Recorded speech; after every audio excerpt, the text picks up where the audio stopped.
nos dará unas palabras de bienvenida.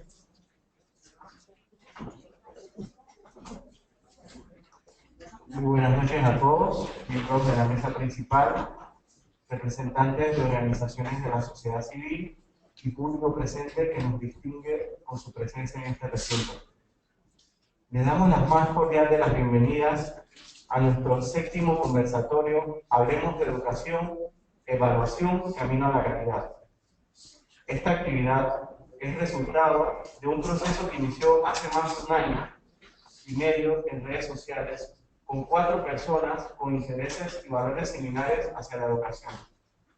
Hoy, casi cumpliendo 1 año desde nuestro primer conversatorio, las cosas no han cambiado mucho. De cada 10 niños que inician la educación básica general en las escuelas oficiales, 7 llegan a culminar el 7º grado. De estos 4 se gradúan de secundaria y solo 2 obtienen título de licenciatura.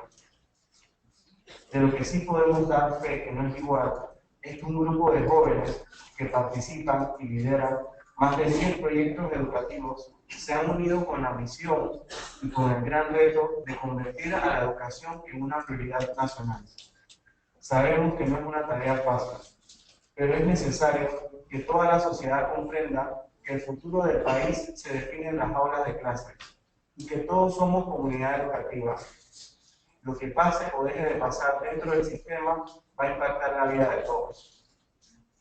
Su presencia, la presencia de ustedes en este recinto, nos da esperanzas y nos indica que existen ciudadanos que están comprometidos y dispuestos a aportar.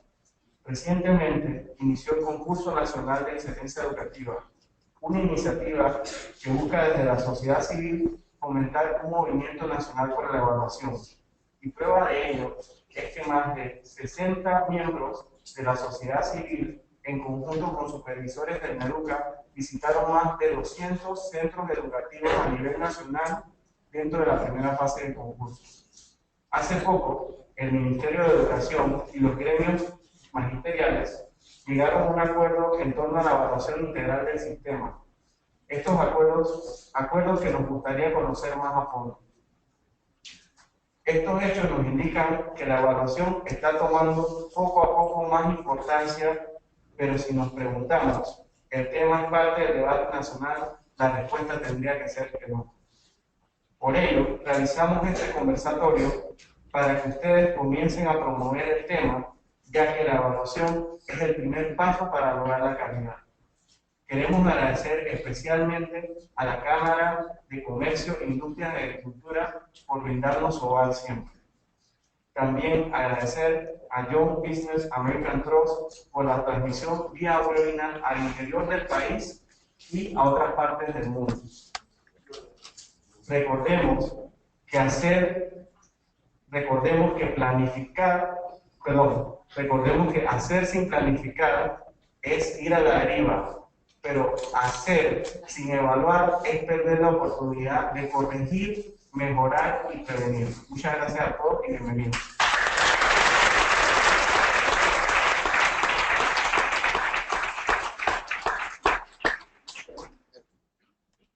Queremos hacer un paréntesis, ya que jóvenes apoyan todos los proyectos que tienen que ver con la educación, sobre todo si son promovidos por jóvenes, y queremos presentar esta propuesta de APD Joven. Adelante, video.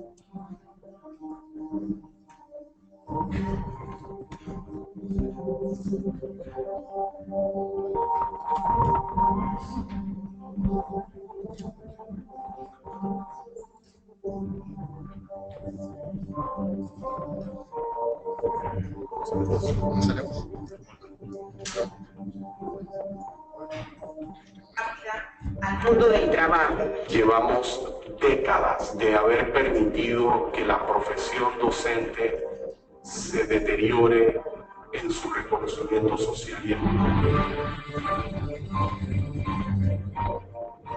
La propia sociedad lo ve el magisterio como una profesión un poco de prestigio. No se ve bien enfocada como de prestigio. La carrera docente hay que mejorar. Creo que los cambios que se han hecho en sus niveles salariales ya no la proyectan como una carrera de bajo ingreso o una carrera en el futuro. Creo que eso se está mejorando. El fallo más grande, un problema muy latinoamericano, es dejarle la educación a los políticos y darle la educación a los gobiernos. La educación tiene que ser un tema en el que toda la sociedad tiene que estar involucrada. La educación es un tema donde el sector privado tiene que marcar la diferencia. El docente no solamente es su autoevaluación, el docente va más allá, el docente trasciende, el docente puede cambiar vidas. Debería hacer maestra, tendría que tomar la decisión más.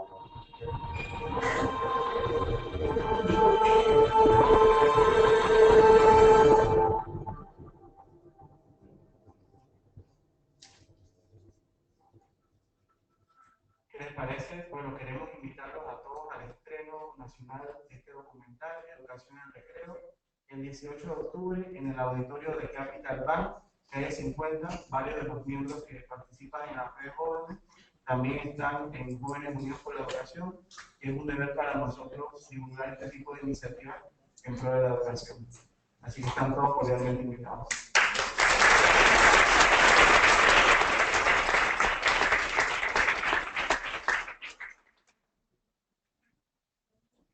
Bueno, agradecemos a Francisco por sus palabras de bienvenida.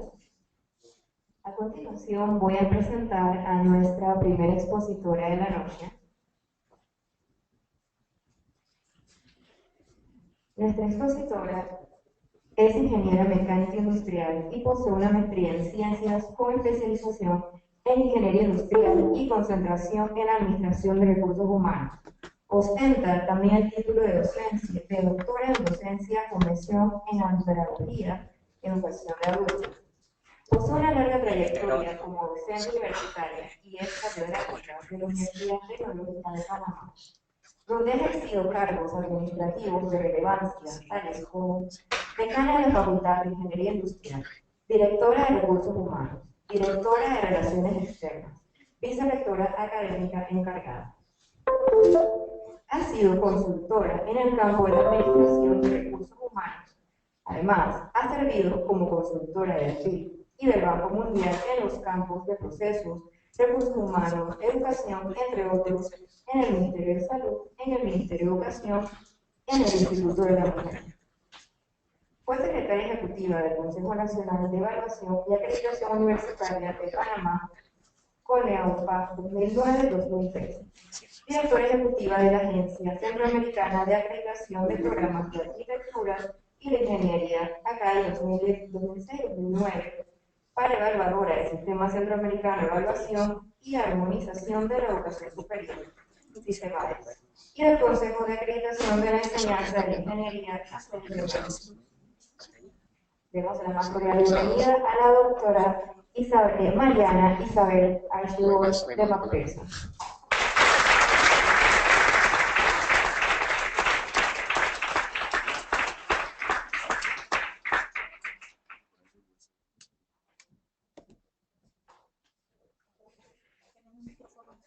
Sí.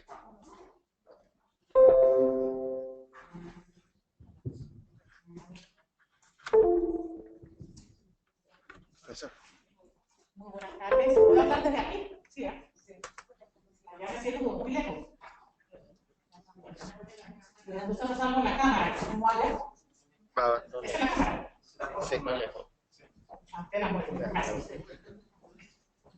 Me siento como con más libertad y más, con más horizontalidad aquí abajo. En el currículum creo que faltó poner, yo tengo 4 hijos, pero no sale nada aquí, no solo la pregunta. Pocas veces tengo la oportunidad de verme en estos azares, en mis pasatiempos, y esta vez pues lo logré. Es un placer estar aquí nuevamente, es el segundo conversatorio que participo de la el grupo de jóvenes unidos por la educación, un grupo que me ha vuelto a dar esperanzas de que realmente las cosas pueden cambiar y la educación puede mejorar en este país. Con pasión he estudiado este tema durante muchos años y siento que después de haber perdido las esperanzas y de estar un poco frustrada, pues siento que se puede y hoy varios de estos jóvenes están aquí.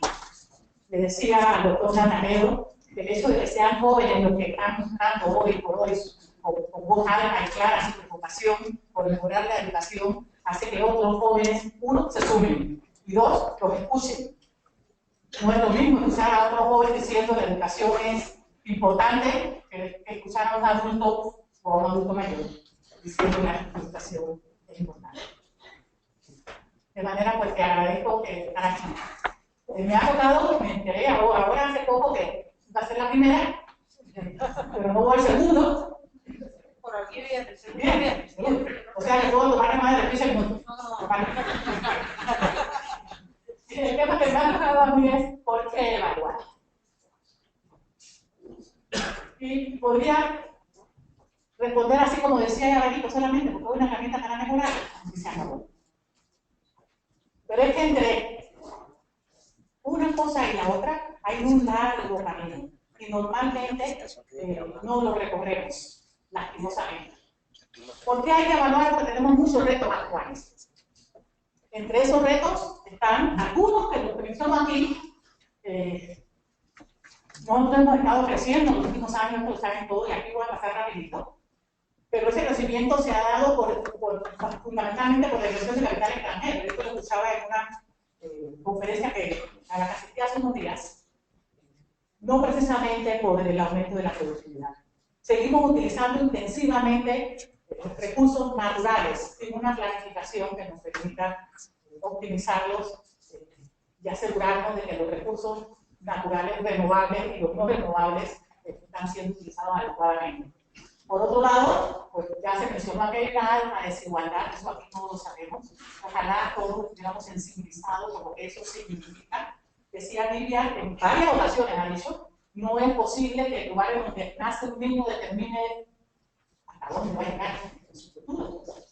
Cuando la educación de calidad es un derecho humano. Un derecho humano, eso no es algo que se solicita. Eso hay que arreglarlo de alguna manera, esa noción.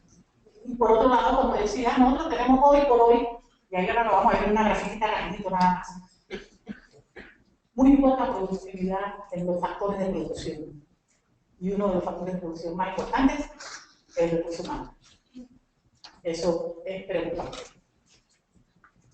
Aquí está la gráfica de la que les hablaba. La productividad de los factores es baja. En 2016 está al mismo nivel que en 1970. Esta es en esta época, y otros de 2015. O sea que estamos mejorando la productividad por otras razones. Porque viene más gente, porque invierten más, se vende más, se consume más, nosotros aumenta la demanda, pero no porque estemos siendo más productivos como mano de obra.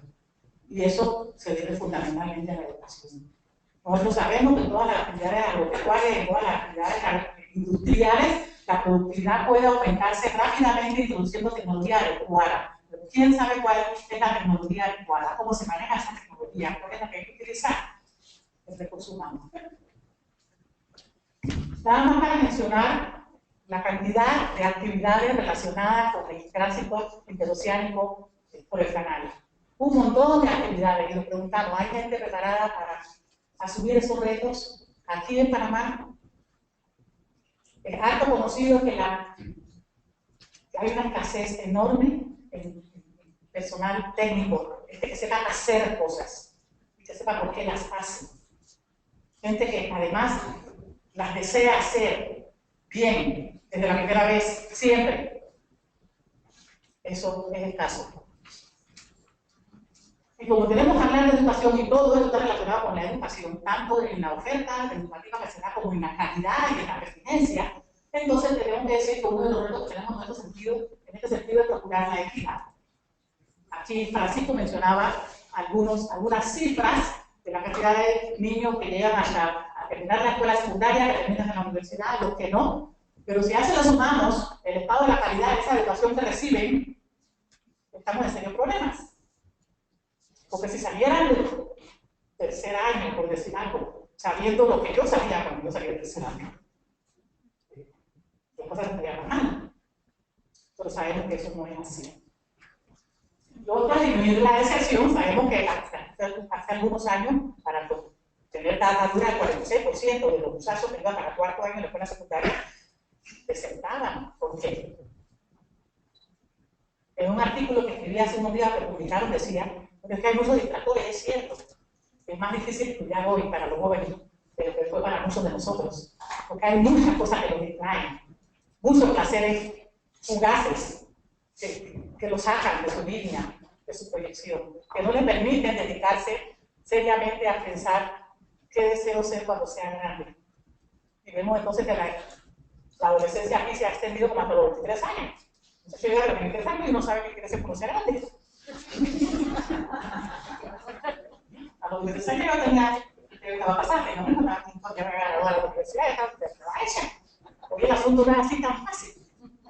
Pero eso tiene una ventaja, y es que el ser adolescente, o sea, que adolescente y un montón de cosas, nos permite todavía a esas edades ir formándolo de una serie de cosas en las que no se han formado en años anteriores. Y por último, pues, por supuesto, mejorar la calidad. Y esa calidad va en todos los sentidos. No solamente en lo que se sabe, sino en lo que se hace, con eso que se sabe, cómo se hace, con quién se hace y para qué.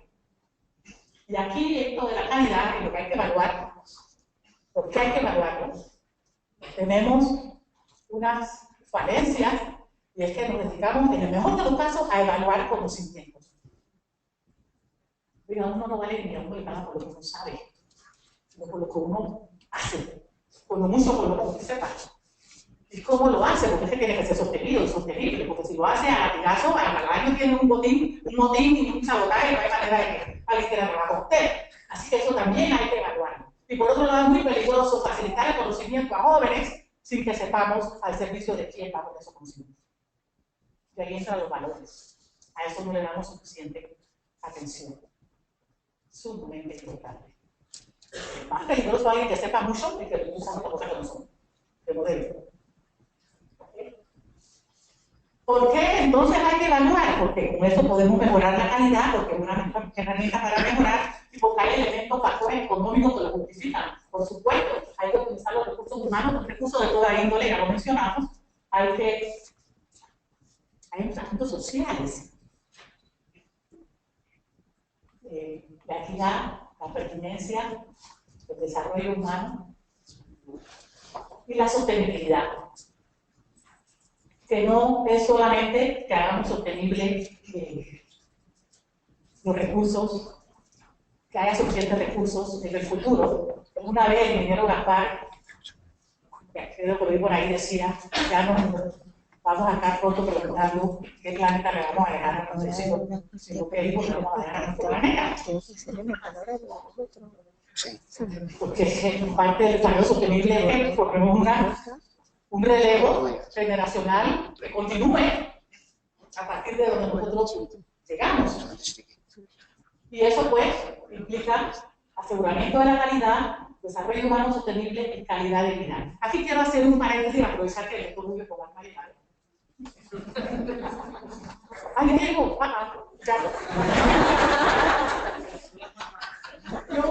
Yo he vuelto, muchachos, con tanta pasión, hablando y trabajando por mejorar la educación, por sensibilizar a todos de lo importante que es la educación.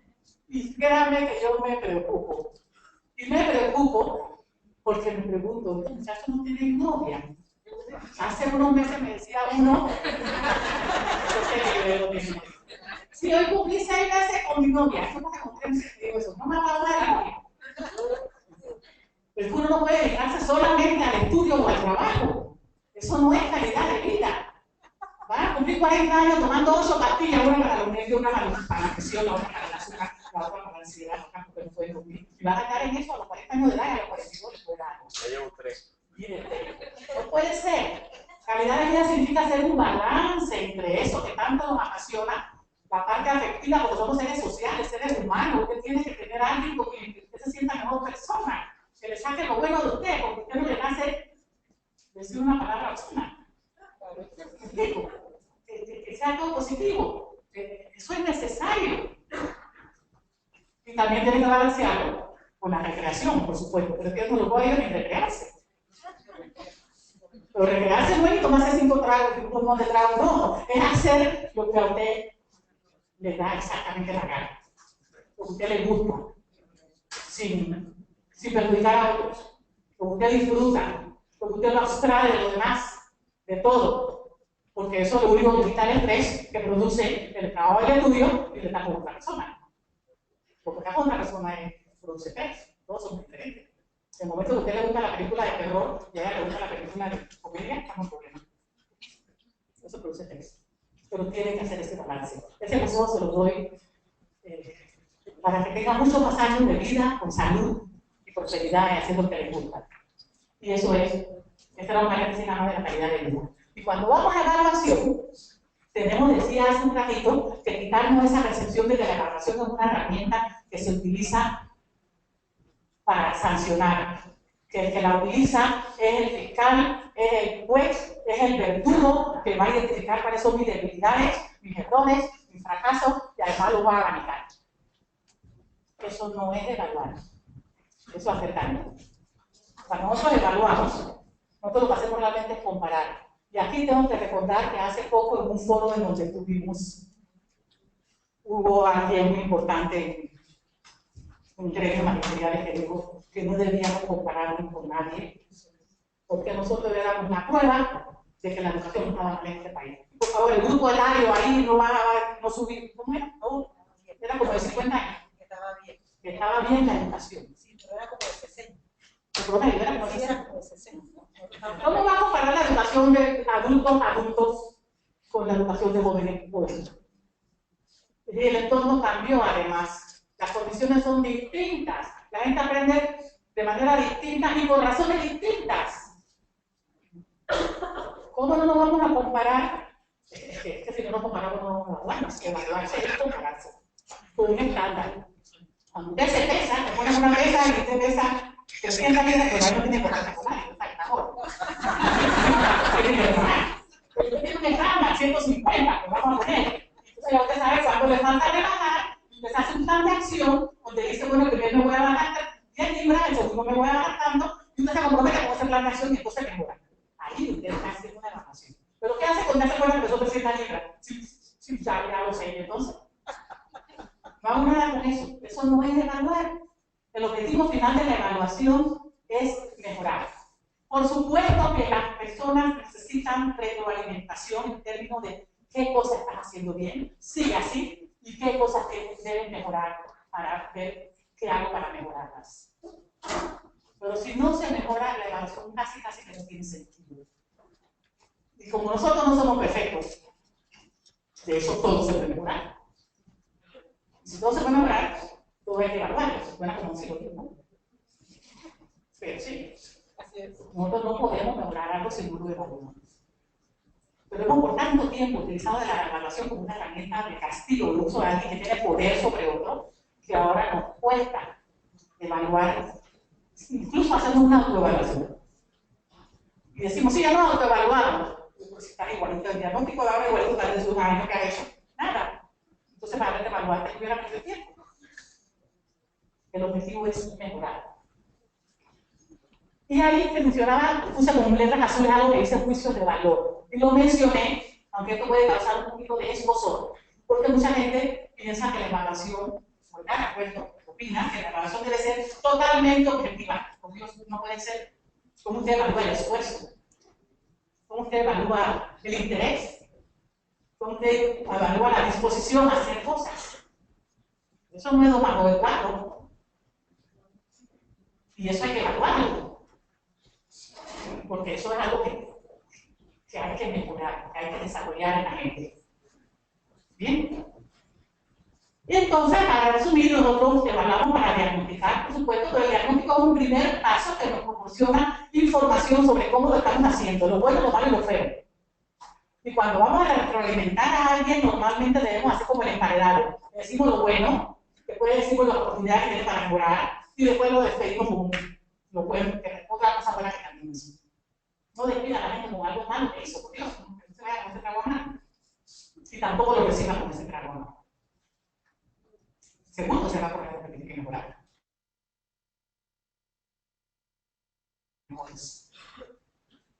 Hace un plan de acción para ese mejoramiento, lo ejecuta y vuelve a evaluar para ver si dio resultado y si está mejor que como estaba en la primera evaluación. Igual funcionan las empresas. ¿Dónde están? Aquí es.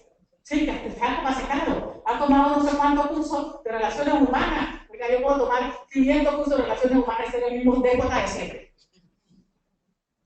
Porque lo importante es si logró cambiar luego esa experiencia de aprendizaje. Y ahí es donde termina la capacitación. ¿Logró aplicar en su puesto de trabajo el plan de mejora?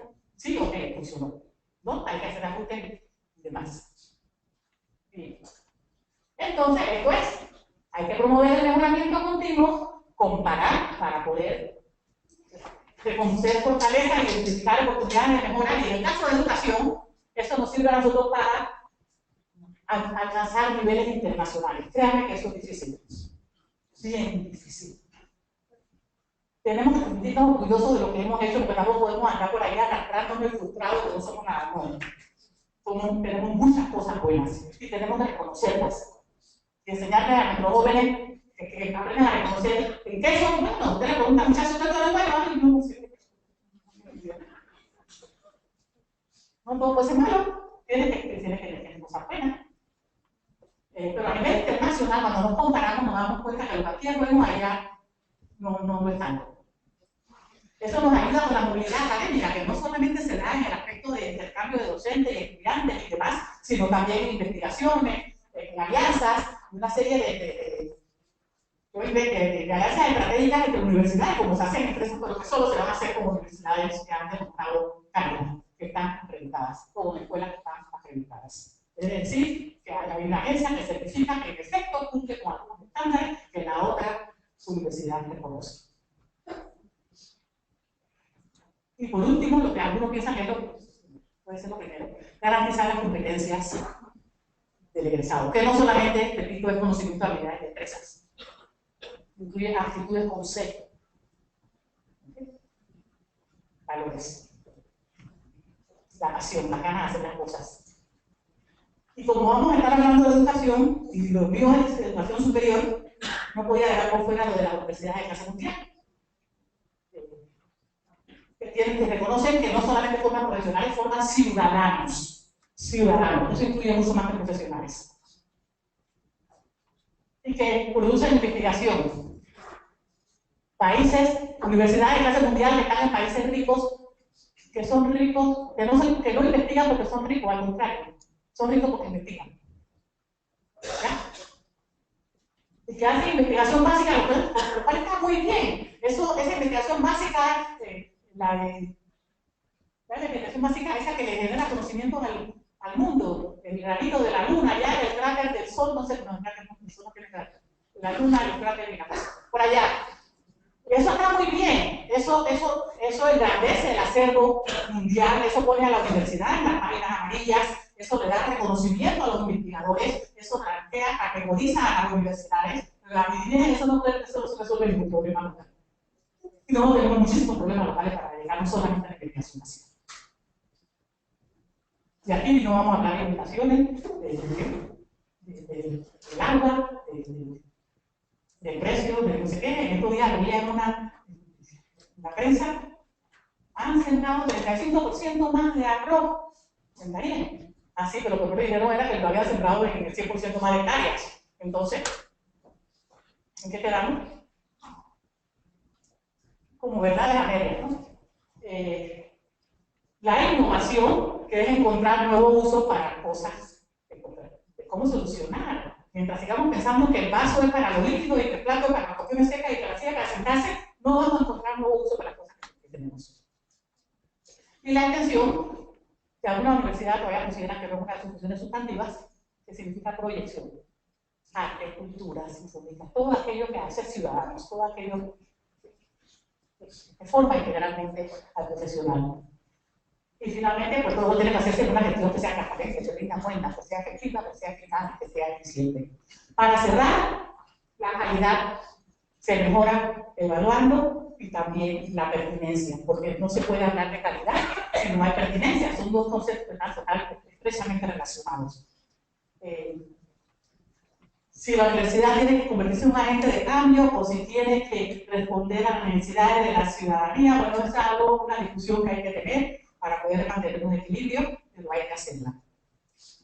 Finalmente, les agradezco que me hayan escuchado y les doy las gracias.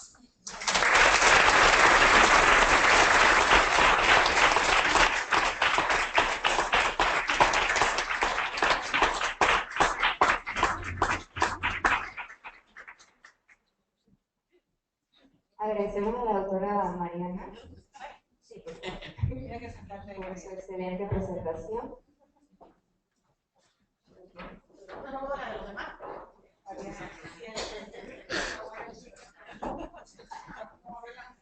Y vamos a dar un espacio ahora para preguntas y respuestas, para lo cual invito a una de nuestras mentoras, Nidia Rosana Castellón. Gracias.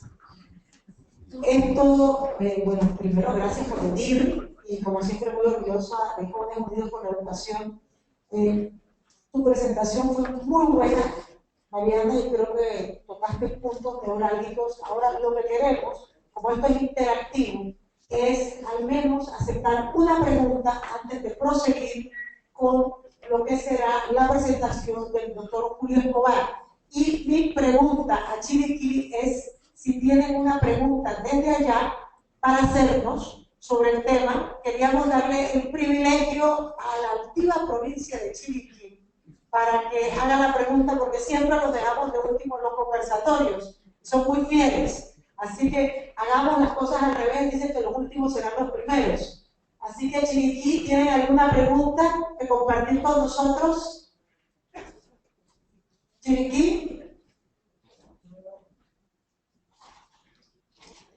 Sí, hay una pregunta. Que quiten el mute. Por favor, quiten el vídeo. El mute. El mute. Ya.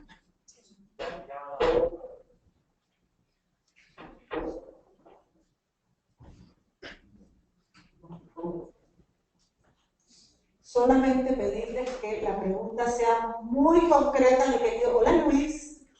Me encanta verte. Entonces, que sea muy concreto, Luis, y que nos ayudes en este debate desde Chiriquí con esa gente pensante que tenemos en la provincia.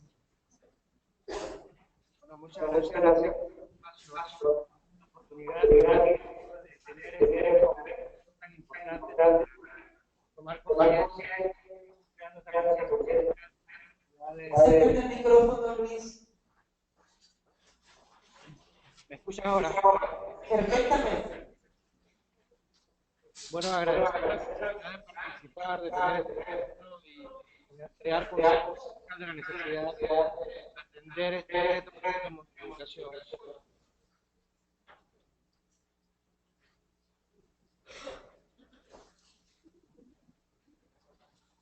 ¿Aló? Te estamos escuchando, Luis. Continúa. ¿Llama el micrófono? Sí, nosotros no tenemos que hablar. No tiene muchas preguntas. No. No se escuchó, Luis. Qué traslada. Iremos a Chiriquí entonces a darle. Mariana, ya sabes, vamos para Chiriquí. Muy bien, gracias, Luis. Ajá. Bueno, una pregunta al auditorio, vamos a aceptar una pregunta. ¿Alguien tiene alguna pregunta a la doctora Macpherson? ¿Pregunta, comentario? Severo, ven por favor para que te den el.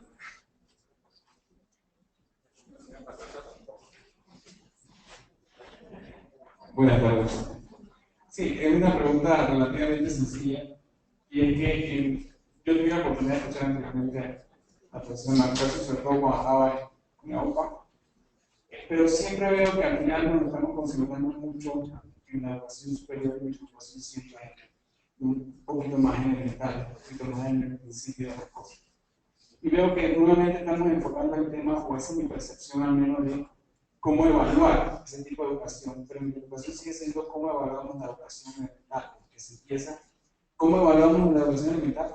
En dos ámbitos también, tanto en el privado como en el público. Inclusive uno de los temas que hoy en día se está en la palestra en el sector privado de educación son los incrementos en las matrículas y demás.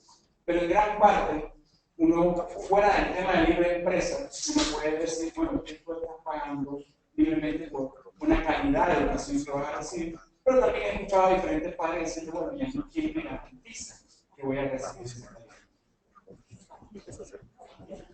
Muy bien, gracias por la pregunta. Realmente me enfoco en educación superior porque es en donde he tenido la experiencia y las investigaciones, muchas han sido realmente en el sistema de educación superior. Sin embargo, algunos estudios que hemos realizado en la Universidad Tecnológica han demostrado que el problema no está, como usted dice, en falta de conocimientos que se requieren en estos niveles para ingresar, por ejemplo, a la Universidad Tecnológica. El problema no está en el asunto de trigonometría, álgebra, matemáticas, no, el problema está en conocimiento de primaria, en aritmética, fracciones, porcentajes, permanentes. Ahí está el problema. Y tiene razón. A estas edades se producen ciertas conexiones neurales que si no se producen en esas edades, después va a ser muy difícil que se produzcan. Es casi como aprender a manejar bicicleta. Si no alguien que no sabe manejar bicicleta tiene que aprenderlo ahora a esta altura. Aparte de que la caída va a ser más latosa, le va a costar más el equilibrio. Porque hay ciertas cosas que hay que asentar, que sedimentar, que comentar primero. Y ahí tenemos que estar seguros de que eso lo estamos haciendo. Algunos colegios, y no voy a mencionar nombres, que forman parte de consorcios, de organizaciones a nivel mundial, son evaluados y acreditados para asegurarse de que están cumpliendo con los estándares de calidad que la organización establece y rinden cuenta a los padres de familia para decirles a su hijo está recibiendo esto y esto y esto y esto en valores, en cantidad, en liderazgo, en negociación, en manejo de conflictos a sus edades, aparte de los conocimientos que es más, los que vienen a evaluar ni siquiera avisan cuando van a venir. Avisan unos días antes para que les reserven el hotel, cualquier cosa, no avisan. ¿Por qué? Porque es que el que hace la gestión de la calidad y la evaluación de la misma debe darse como una forma de vida, como un modo operandi, un modo vivendi, no porque le van a acreditar un mínimo manual. No es así.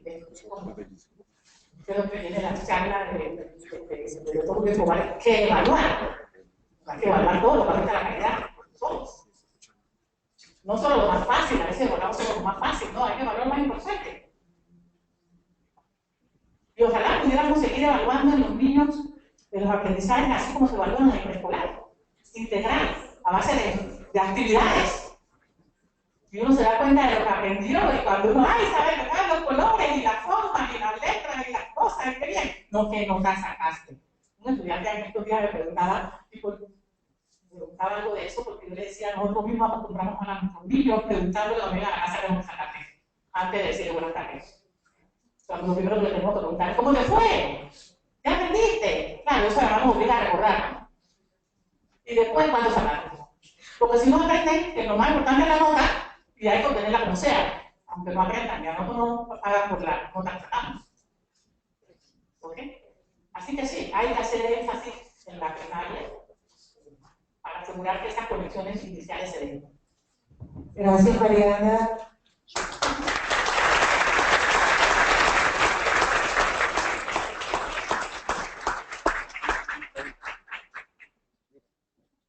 Tenemos una pregunta en Chiriquí, pero sería una sola pregunta. Sí. Por favor, porque queremos continuar.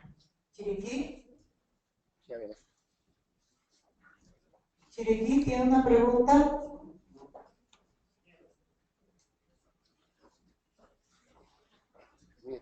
Escuchamos. Muy buenas tardes.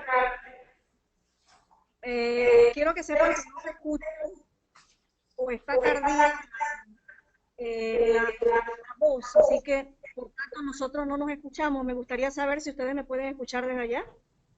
Perfectamente. Ok, entonces continuamos. Sabemos que todo proyecto tiene una evaluación. Cada vez que planificamos un proyecto tiene una evaluación. en ese sentido, nuestra educación, nuestro sistema educativo, data de un sistema que viene desde muy atrás, que se ha quedado rezagado décadas atrás. ¿Cómo implementaríamos nosotros un proceso de evaluación con un sistema que sabemos que ya no está cónsono con la realidad nuestra? Sería una de las preguntas muy importantes para determinar realmente cuál es el camino a seguir. Entonces, ¿cuál sería ese camino si ya conocemos que la educación se ha quedado rezagada y nosotros necesitamos evaluarla? Pero ¿cómo evaluar algo que sabemos que no está siendo cónsono con nuestra realidad? Muchas gracias. Parte de la presentación que vamos a hacer junto a ese tema. Así que los invito a seguir poniendo atención y escuchando a nuestros presentadores. Gracias. Muchas gracias.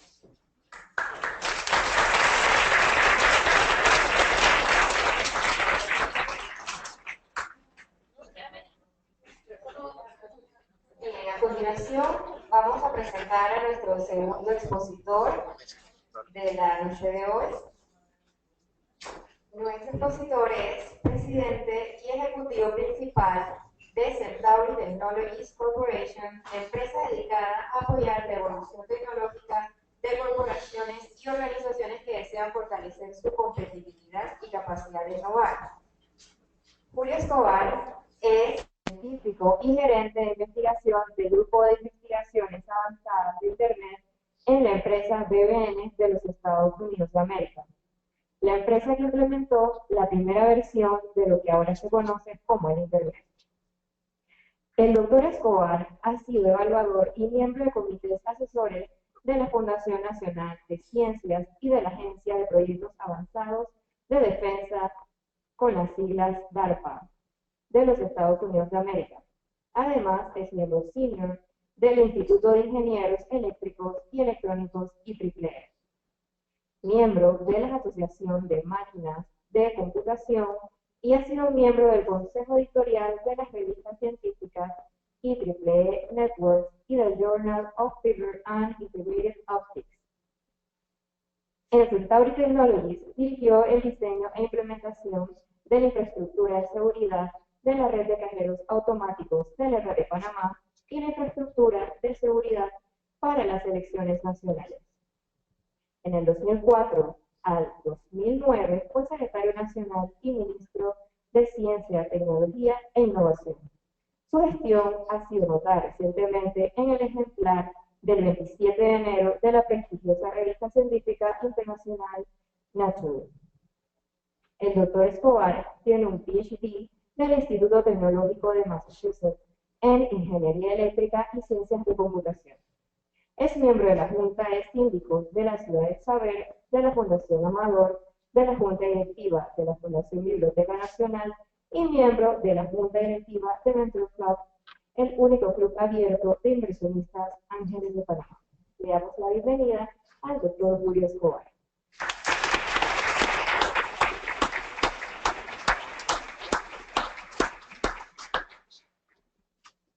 Buenas noches, muchas gracias. Mil disculpas por no poder estar aquí desde el inicio de la charla de la profesora Marpersa. Tenía un compromiso previo, estaba allá afuera hablando por teléfono. Y realmente me toca un trabajo bastante fácil, diría yo, porque ya la profesora contestó mi pregunta, hay que evaluar todo. Pero, como ustedes saben, hay un problema con intentar hacerlo todo, y es que seguramente vamos a hacer poco de cada cosa. Así que yo quisiera redefinir el foco de lo que quiero hablar como qué es lo que considero más importante de evaluar, y de eso quisiera hablar esta noche. También es fácil la respuesta. Lo principal que tenemos que evaluar es la práctica de los docentes. Pero en vez de ponerles un certificado aquí arriba que diga lo que tenemos que evaluar es la práctica de los docentes, considerar la pregunta contestada, quisiera entonces pasar un poquito de tiempo elaborando aquí. Vamos a ver. La primera pregunta es ¿por qué?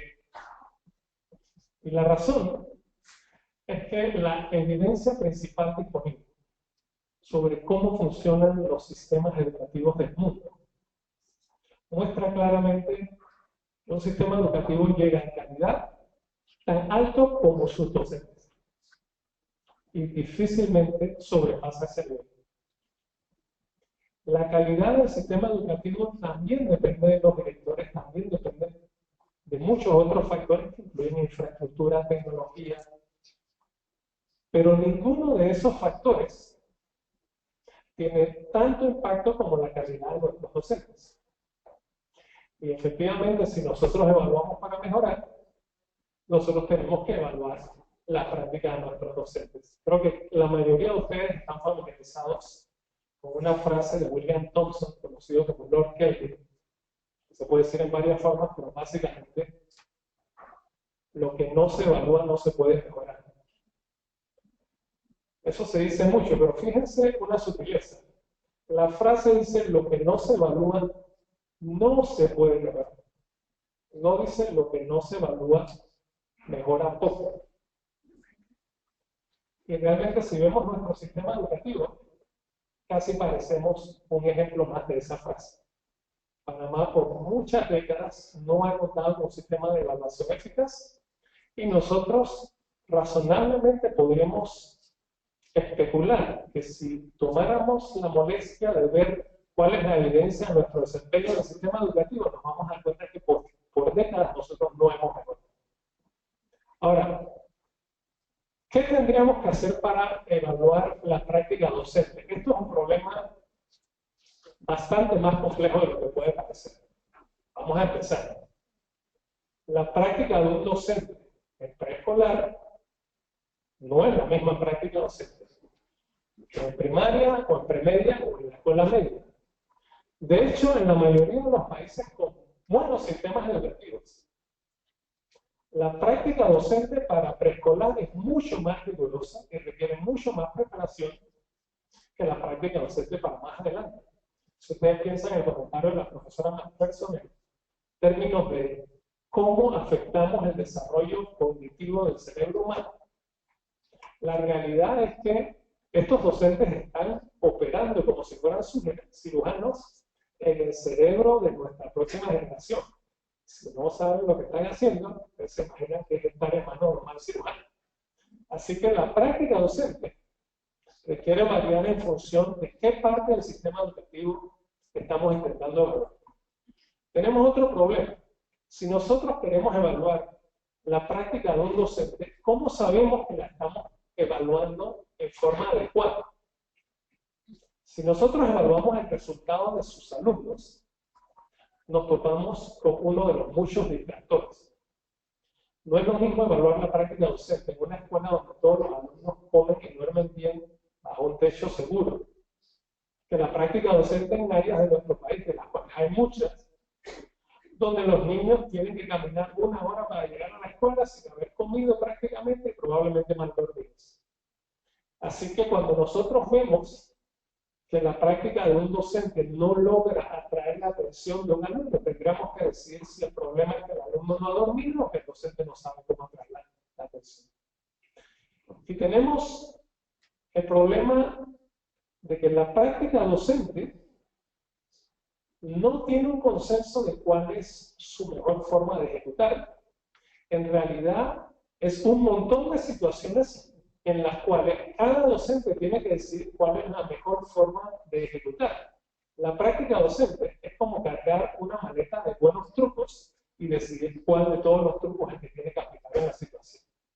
Es como un buen mecánico que tiene varias herramientas y cuando vayan los quitando finalmente, ahí, porque para eso sacó esta pinza. Entonces, evaluar la práctica docente depende de la situación. Así que tendríamos que recorrer un gran espectro de posibilidades dentro de la cual poder evaluar la práctica docente. Panamá no tiene casi especialistas en evaluación, mucho menos en evaluación docente. Es decir, la mayoría de los especialistas que nosotros tenemos en evaluación son especialistas para evaluar el resultado de aprendizaje de los alumnos, que se entiende que es el resultado último que perseguimos con la evaluación de la práctica docente. Pero esa capacidad de observar un docente para ver si lo que está haciendo está bien hecho o no está bien hecho, tenemos muy pocos especialistas. Así que tendríamos también que preocuparnos por cuántos especialistas necesitaríamos nosotros para poder hacer esa evaluación adecuadamente. Un problema adicional es que un docente razonablemente puede decir que en su práctica se ve afectado por las condiciones del centro escolar. Es decir, nuevamente, sí hay que evaluarlo todo, porque entonces, ¿cómo diferenciamos nosotros del impacto que está teniendo la comprensión y destreza de ese docente de las limitaciones que le impone su propio centro? Si tiene, por ejemplo, suficiente tiempo para planificar la clase llevada, o si tiene suficiente apoyo, por ejemplo, en materia de presión de los estudiantes para concentrarse en lo que está haciendo. Así que ahí tenemos un problema bastante complejo. Ahora quisiera mencionar lo que realmente haría una diferencia sin que necesariamente resuelva todos estos temas de complejidad, más bien añade alguna complejidad. Y es que esa evaluación de docentes que nosotros queremos debería ser formativa. La evaluación formativa tiene una definición bastante más rigurosa de lo que yo pensaba, de hecho. Pero vamos a ilustrarlo con alumnos. Una evaluación de resultados de aprendizaje de los alumnos, como la prueba PISA o la prueba TERCE que nosotros hemos tenido, utiliza un mecanismo de evaluación. La hipótesis, que tiene bastante evidencia detrás para confirmarla, es que yo puedo hacer una serie de preguntas y ver la serie de respuestas que se dan, y eso me dice en una forma confiable cuánto comprenden y dominan los alumnos sobre el tema en cuestión. Y eso nosotros lo hacemos, y con eso, desafortunadamente, no tomamos todavía decisiones de políticas públicas, pero estamos intentando hacer poco a poco. Pero ya por lo menos nos evaluamos y eso ya es un paso adelante. Pero lo que deberíamos hacer es que cuando tenemos el resultado de los exámenes que evalúan las capacidades de cada uno de esos alumnos, regresamos tan pronto como sea posible al alumno y le decimos, tú fallas en esta, tú no comprendes esto, y tú necesitas poner atención a esto. Y eso deberíamos hacerlo con el alumno y con su docente, porque al final el docente es el facilitador de ese proceso de aprendizaje. Entonces, fíjense, estamos hablando de evaluar a cada uno de nuestros alumnos del país, los 850.000, casi 900.000 alumnos. Estamos hablando de evaluarlos y regresar rápidamente a decirles cómo fue su resultado. Y además tendremos que hacerlo en una forma regular o a la frecuencia. ¿Qué tiene que ver eso con el docente? Es que el docente también es un alumno. La mayoría de los docentes terminan de formarse después de varios años de ejercicio en sus escuelas. Así que para que nosotros logremos docentes que logren los objetivos que mencionaron previamente, nosotros necesitamos que ellos aprendan cómo lograr que el aula sea un ambiente eficaz de aprendizaje. Y eso no se aprende saliendo de las escuelas de formación docente, aun si tuviéramos las mejores, que claramente no las tenemos. Así que después de varios años, típicamente con apoyo de personas que dominan ese tema más, ellos terminan de formarse. Y con ese nivel de formación, que realmente no termina nunca, pero ya llega a un nivel de dominio bastante notable, entonces ellos logran que nuestros alumnos de la próxima generación aprendan mejor. Así que ellos también necesitarían una evaluación formativa, es decir, ellos necesitan a alguien que los observe, que evalúe lo que hacen e inmediatamente les diga lo que estás haciendo es eficaz o no es eficaz. Por ejemplo, en Panamá hay algunas evaluaciones de práctica docente, muy limitadas todas ellas, y no voy a entrar en este momento, pero que me pregunten, hablar un poco de por qué y no por qué. Pero una de las que tenemos es una comparación bastante confiable de las prácticas de los docentes en Panamá versus las prácticas de los docentes en Costa Rica, aquí al lado, más o menos el mismo tamaño, más o menos el mismo nivel de peso.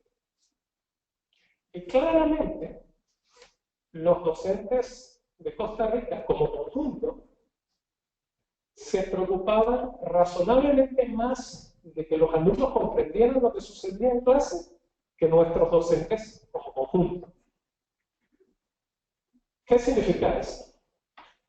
Que observando a estos docentes, muestras en ambos lados, cuando en una clase en Costa Rica, de los docentes observados, un alumno no entendía, en general los docentes tendían a bajar la marcha, regresar al punto e intentar lograr que el alumno entendiera. Mientras que en Panamá, ustedes se lo imaginan porque varios nos han vivido, esa clase tiene que terminar porque nosotros tenemos un currículum que cumplir, etc. Y nuevamente tendremos que preguntarnos de quién es responsabilidad sobre el docente que está demasiado apurado o del esquema curricular que hemos puesto que le exige para ese currículum, no importa lo que pase del otro lado de esa aula. Así que nosotros tenemos ejemplos de prácticas docentes evaluadas y claramente allí tenemos mucho camino por recorrer. Pero entonces ahora hagamos un poquito de números. La fuerza laboral docente que nosotros tenemos es más de 40.000 docentes, entre preescolar, primaria, premedia y media. 43.000, más o menos. Supongamos que nosotros queremos un tutor tipo coach, como se dice en inglés, que pase un mes con cada docente, que pase un mes con un docente para ayudarlo a mejorar. Y vamos a suponer que el año escolar fuera de 10 meses. Es decir, un tutor podría atender a 10 docentes por año. Se entiende que la frecuencia con que nosotros logramos darle realimentación a esos docentes es una parte importante de que esa evaluación formativa tenga resultados. Así que nosotros necesitaríamos por lo menos 4.000 tutores disponibles para cubrir a toda la fuerza docente cada año, una vez por año, un mes. Ahora, podríamos pensar que vamos a ser más eficaces y empezamos a reducirla a 2.000, a 1.000 y similares, pero eso significa que nosotros necesitaríamos un brazo de innovación que se preocupe por la forma eficaz de lograr una evaluación formativa para docentes a la escala de nuestro sistema educativo. Y a diferencia de otros países, nosotros tenemos un problemita incómodo, y es que la formación de nuestros docentes, es decir, las facultades de formación docente, son bastante débiles. Es decir, no es lo mismo intentar perfeccionar a un docente que se graduó en algunas de las escuelas de formación docente de Francia, por ejemplo, que no voy a entrar en detalles, pero parece que funciona un poco mejor, a intentar perfeccionar uno de nuestros docentes, que honestamente no es claro que le hemos dado las oportunidades de formarse que podría ser.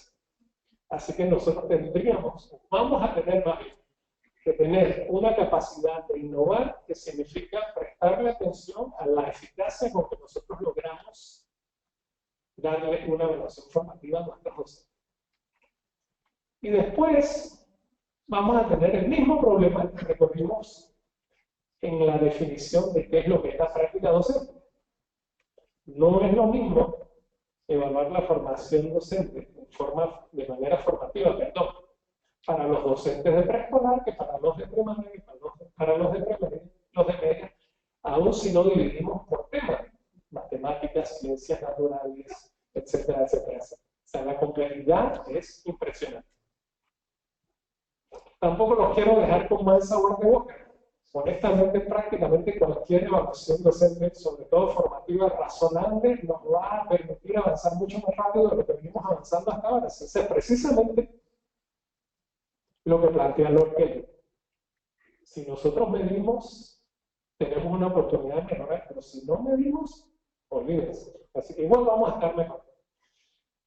Y para cerrar, nosotros en este momento tenemos mucha razón para ser optimistas, aunque no parezca.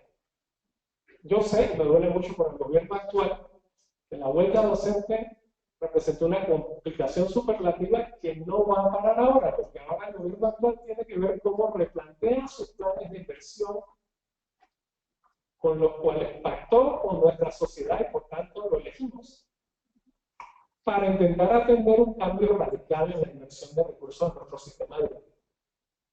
Y también entiendo claramente que la semana de clases que perdieron los estudiantes durante esa huelga, semana y tantos, no la van a recuperar igual.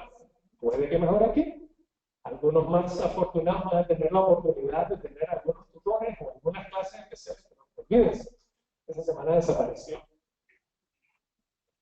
Eso está bien, pero pensemos un poquito más allá. Nosotros llevamos décadas probablemente diciendo que nuestra posición docente no es atractiva, y una de las cosas que no es atractiva es el ingreso de nuestros docentes. Hay unos argumentos allí que dicen que ganan más que cualquiera en América Latina, etc. Es mentira. Ninguno de ustedes en general quisiera que sus hijos o hijas fueran docentes, que los salarios de los docentes están. Y ese experimento sí se ha hecho. Conozco gente que me dice, ¿ustedes qué quisieran? Fuera ser abogado, doctores y docentes. No se doctores, por favor. O sea, es la realidad. Así que nosotros, en principio, acabamos de resolver un problema para el cual llevábamos mucho tiempo intentando resolver. No está resuelto por completo, pero el salario docente, después que terminen los 2 ciclos de aumento, va a ser un salario que va a traer y nos va a permitir finalmente escoger algunas de las mejores mentes estudiantes de secundaria y atraerlos a intentar ser docentes. El segundo problema que también llevamos décadas intentando resolver es cómo invertimos para resolver muchos de los déficits que se han hablado. Nuestra cobertura preescolar no llega a 70%. Y es precaria la forma en que llega a ese 66% más o menos. Nuestra cobertura media requiere inversiones importantes que este gobierno está intentando hacer y que otros gobiernos han intentado, pero nos falta muchísimo. Nosotros aspiramos a una educación que termine al final de la escuela media, lo que antes se llamaba la secundaria. Y la cobertura a nivel de la media no llega, bueno, quizás sobrepasa 60%. O sea, la primaria y media en conjunto llega a 66-67%. Así que nosotros necesitamos una gran inversión, pero la principal inversión que necesitamos es la inversión en la fuerza docente. La formación docente requiere invertir millones de balboas por año en las escuelas de formación docente y millones de balboas por año en la formación, en la evaluación formativa y la formación y perfeccionamiento de los docentes en función. Y eso lo podemos hacer, pero eso cuesta millones porque nos los tenemos que tomar en serio y porque honestamente tenemos un gran déficit porque no lo hemos hecho por muchos años. Así que finalmente quizás tenemos los recursos necesarios para lograr eso. De hecho, el equivalente a 6% de nuestro Producto Interno Bruto anual es aproximadamente 3.100 millones de balboas. Hay muy pocos países en el mundo que inviertan menos que eso en sus alumnos cuando sacamos la proporción por alumno que tengan una buena educación a nivel mundial. O sea, la primera vez que nosotros vamos a tener una esperanza de poder invertir suficiente por alumno para lograr una buena educación. Todavía puede que la reguemos, ¿no? Pero si no la regamos, nosotros tenemos ahora la posibilidad de lograr algo que hemos querido hacer siempre. Y contra todas las predicciones, aparentemente hemos llegado a un acuerdo donde evaluación va a ser un componente principal de nuestro sistema educativo. Una evaluación integral que incluye a los actores, a los centros, de arriba abajo, y eso incluye la práctica docente. Así que nosotros podríamos darnos el lujo finalmente de armar un sistema de evaluación docente con los recursos necesarios para triunfar.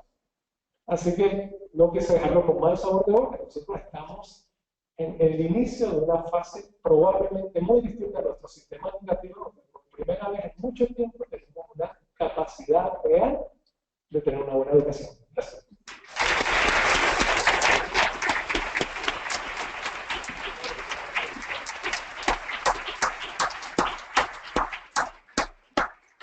Muchísimas gracias a nuestros panelistas. Muy interesante su planteamiento, ¿sí? Queremos hacer un paréntesis para invitarlos a seguir las redes sociales de Jóvenes Unidos por la Educación. Pueden seguirnos en Twitter, Jóvenes UXLAE, y los invitamos a tuitear con el hashtag Hablemos de Educación. Es muy importante que este evento genere un impacto en redes sociales porque eso llama la atención de más personas. Así que Si les gustaron los comentarios de nuestros panelistas, por favor, cítenlos que sea con el hashtag Hablemos de Educación y también nuestra cuenta jóvenes UXEDAG. Muchísimas gracias. Ahora abrimos un segundo espacio para preguntas y respuestas. Agradecemos. Sí, vamos a tomar una pregunta. ¿Hay alguna pregunta? Por favor, adelante. Hola a todos. Gracias por tu presentación. Cuando hablabas de esta persona imaginaria que fuera a hacer este tipo de evaluación formativa, que lo presentas como el coaching, es excelente porque no es así después y ya, sino que realmente logra que haya una consecuencia después de la evaluación. Y yo pensaba, bueno, sí, tendría que haber uno por escuela, por lo menos. Bueno, y lo verdad es que hay un director por escuela. Y que en otros países realmente el rol pedagógico del director es mucho más fuerte de lo que es en la estructura que tenemos en Panamá. O en otros países hay un subdirector pedagógico o coordinadores por área, como decía, pero es lo que hay en la escuela también. Como, no sé, me hace pensar también que tú empezaste diciendo, claro, los docentes son la variable que tiene el impacto más fuerte, pero los segundos son los directores. Muy por encima del resto de todas las otras cosas también, y creo que se conecta, y también en la cuestión de evaluación en un ciclo, porque en otros sistemas los directores escogen de los mejores maestros, lo cual significa que sabemos cuáles son los mejores maestros porque lo estamos evaluando, y entonces pues escogiendo directores que puedan ser buenos coaches, ¿no? ¿Qué piensas tú de la conexión con los directores? Gracias por esa pregunta.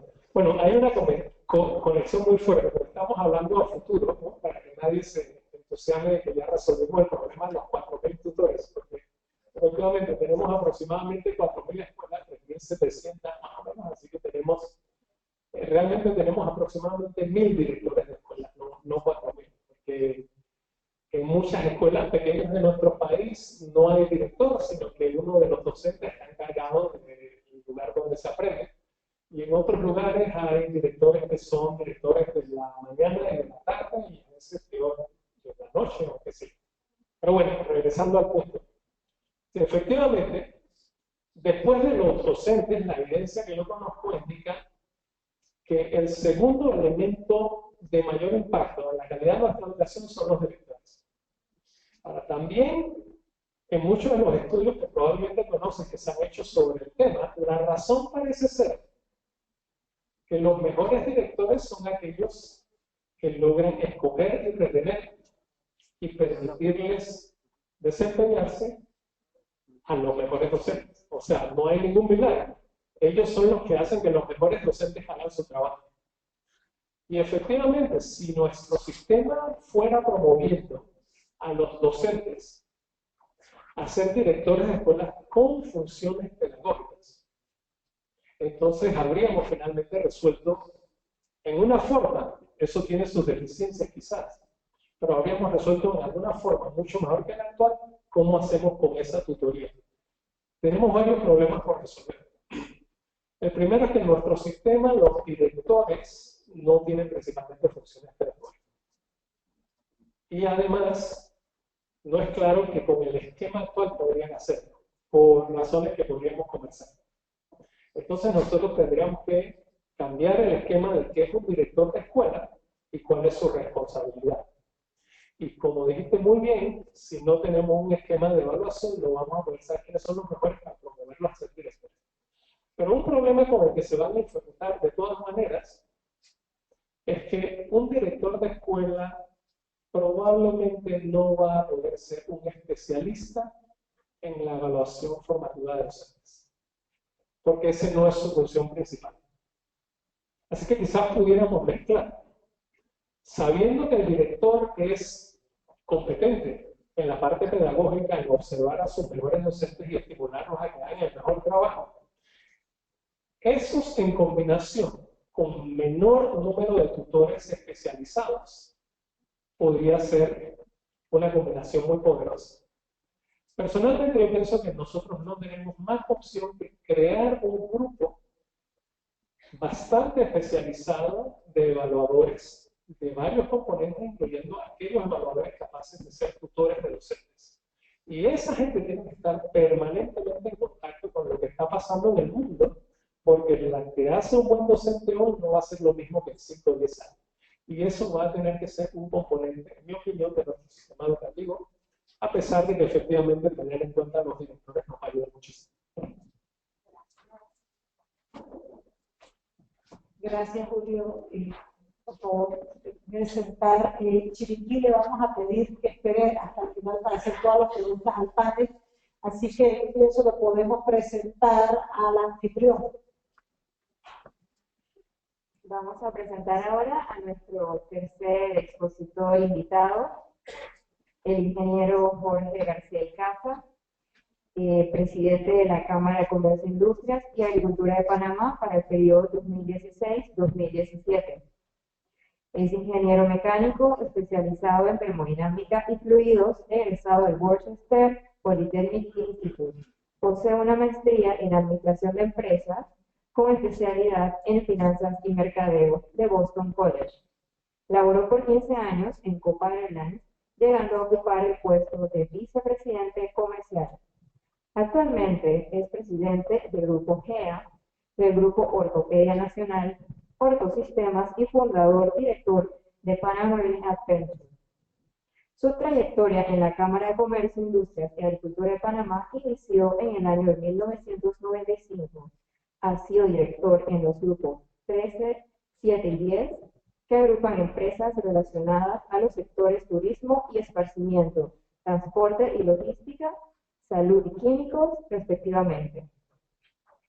Tiene experiencia local y regional en empresas petroleras, líneas aéreas, bienes raíces, salud, turismo, tiendas de conveniencia y otros sectores, donde la creatividad e innovación es imprescindible para diferenciarse en mercados muy competitivos. Damos la bienvenida al ingeniero Jorge García Icaza.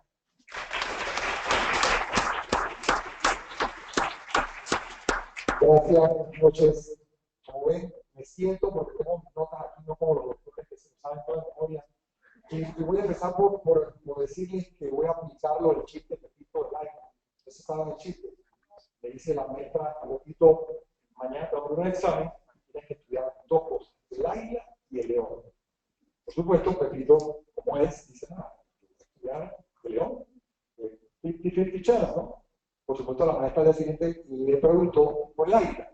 Pepito dijo, bueno, el águila es un ave que vuela muy alto y tiene una visión panorámica y él puede ver al león y el león y el león y el león y se me pone el león porque lo que ha estudiado.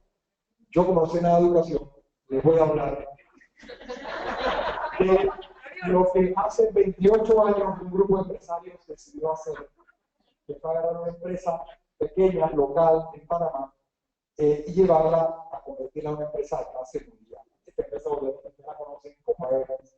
Yo creo que contándoles un poco lo que hicimos en esa experiencia, lo que vivimos, los retos que tuvimos y cómo fue ese proceso de camino de la calidad, les voy a transmitir un poco los retos que tenemos en el tema de la educación. Para llegar a una educación de clase mundial vamos a tener que pasar por un proceso definitivamente de cambio. Y voy a empezar por darles el resultado o en síntesis lo que hicimos, y fue medir, medir, medir. Por ahí empezamos. Pero de hecho la historia. Efectivamente, un grupo de ejecutivos y empresarios empezamos con una copa de 2 aviones que volaban localmente y en Centroamérica. Y lo primero que hicimos fue establecer una visión compartida. Tuvimos que lograr que todo el equipo ejecutivo, que en ese momento créanme que era bien pequeño, nos comprara una idea, esta idea de una aerolínea de clase mundial, que íbamos a crear un hub de las Américas de Panamá, y cuando hablábamos de eso, y sobre todo Pedro, que era el que más tenía eso en su cabeza, la gente lo quería decir, ¿dónde está loco? Eso no se logra jamás, es imposible. Entonces yo creo que es importante que para que la educación en Panamá tenga una transformación, tenemos que empezar con una visión compartida de país. Aquí tienen que estar involucrados, los primeros son los maestros, los padres de familia, los estudiantes y luego el resto de la sociedad. Pero lo importante es esa visión. Y recuerdo cuando empezamos los talleres de planificación estratégica que hablamos de visión, valores. Yo como ingeniero no tenía ni la mitad de lo que eran esas cosas. visión y misión era más fácil. Visión es donde quiero ir, misión es lo que tengo que hacer todos los días para llegar a esa visión. Porque cuando hablan de valores, yo decía, ¿tú qué es? Y efectivamente, me acuerdo que llegó un americano a un día que era un asesor, a una reunión en el aeropuerto, y la reunión era a las 8 de la mañana. Y el hombre llegó a la reunión, entramos 2 a la reunión a las 8 de la mañana, y no había llegado más nadie, estaban por la puerta. Comenzó a llegar la gente a la reunión, tocaba la puerta y decía, no, si no llegas a tiempo, no puedes entrar a la reunión. Comenzó a hacer ese cambio de cultura. Si tú quieres tener una organización puntual, porque esa era parte de la visión, tienes que cambiar la cultura de adentro.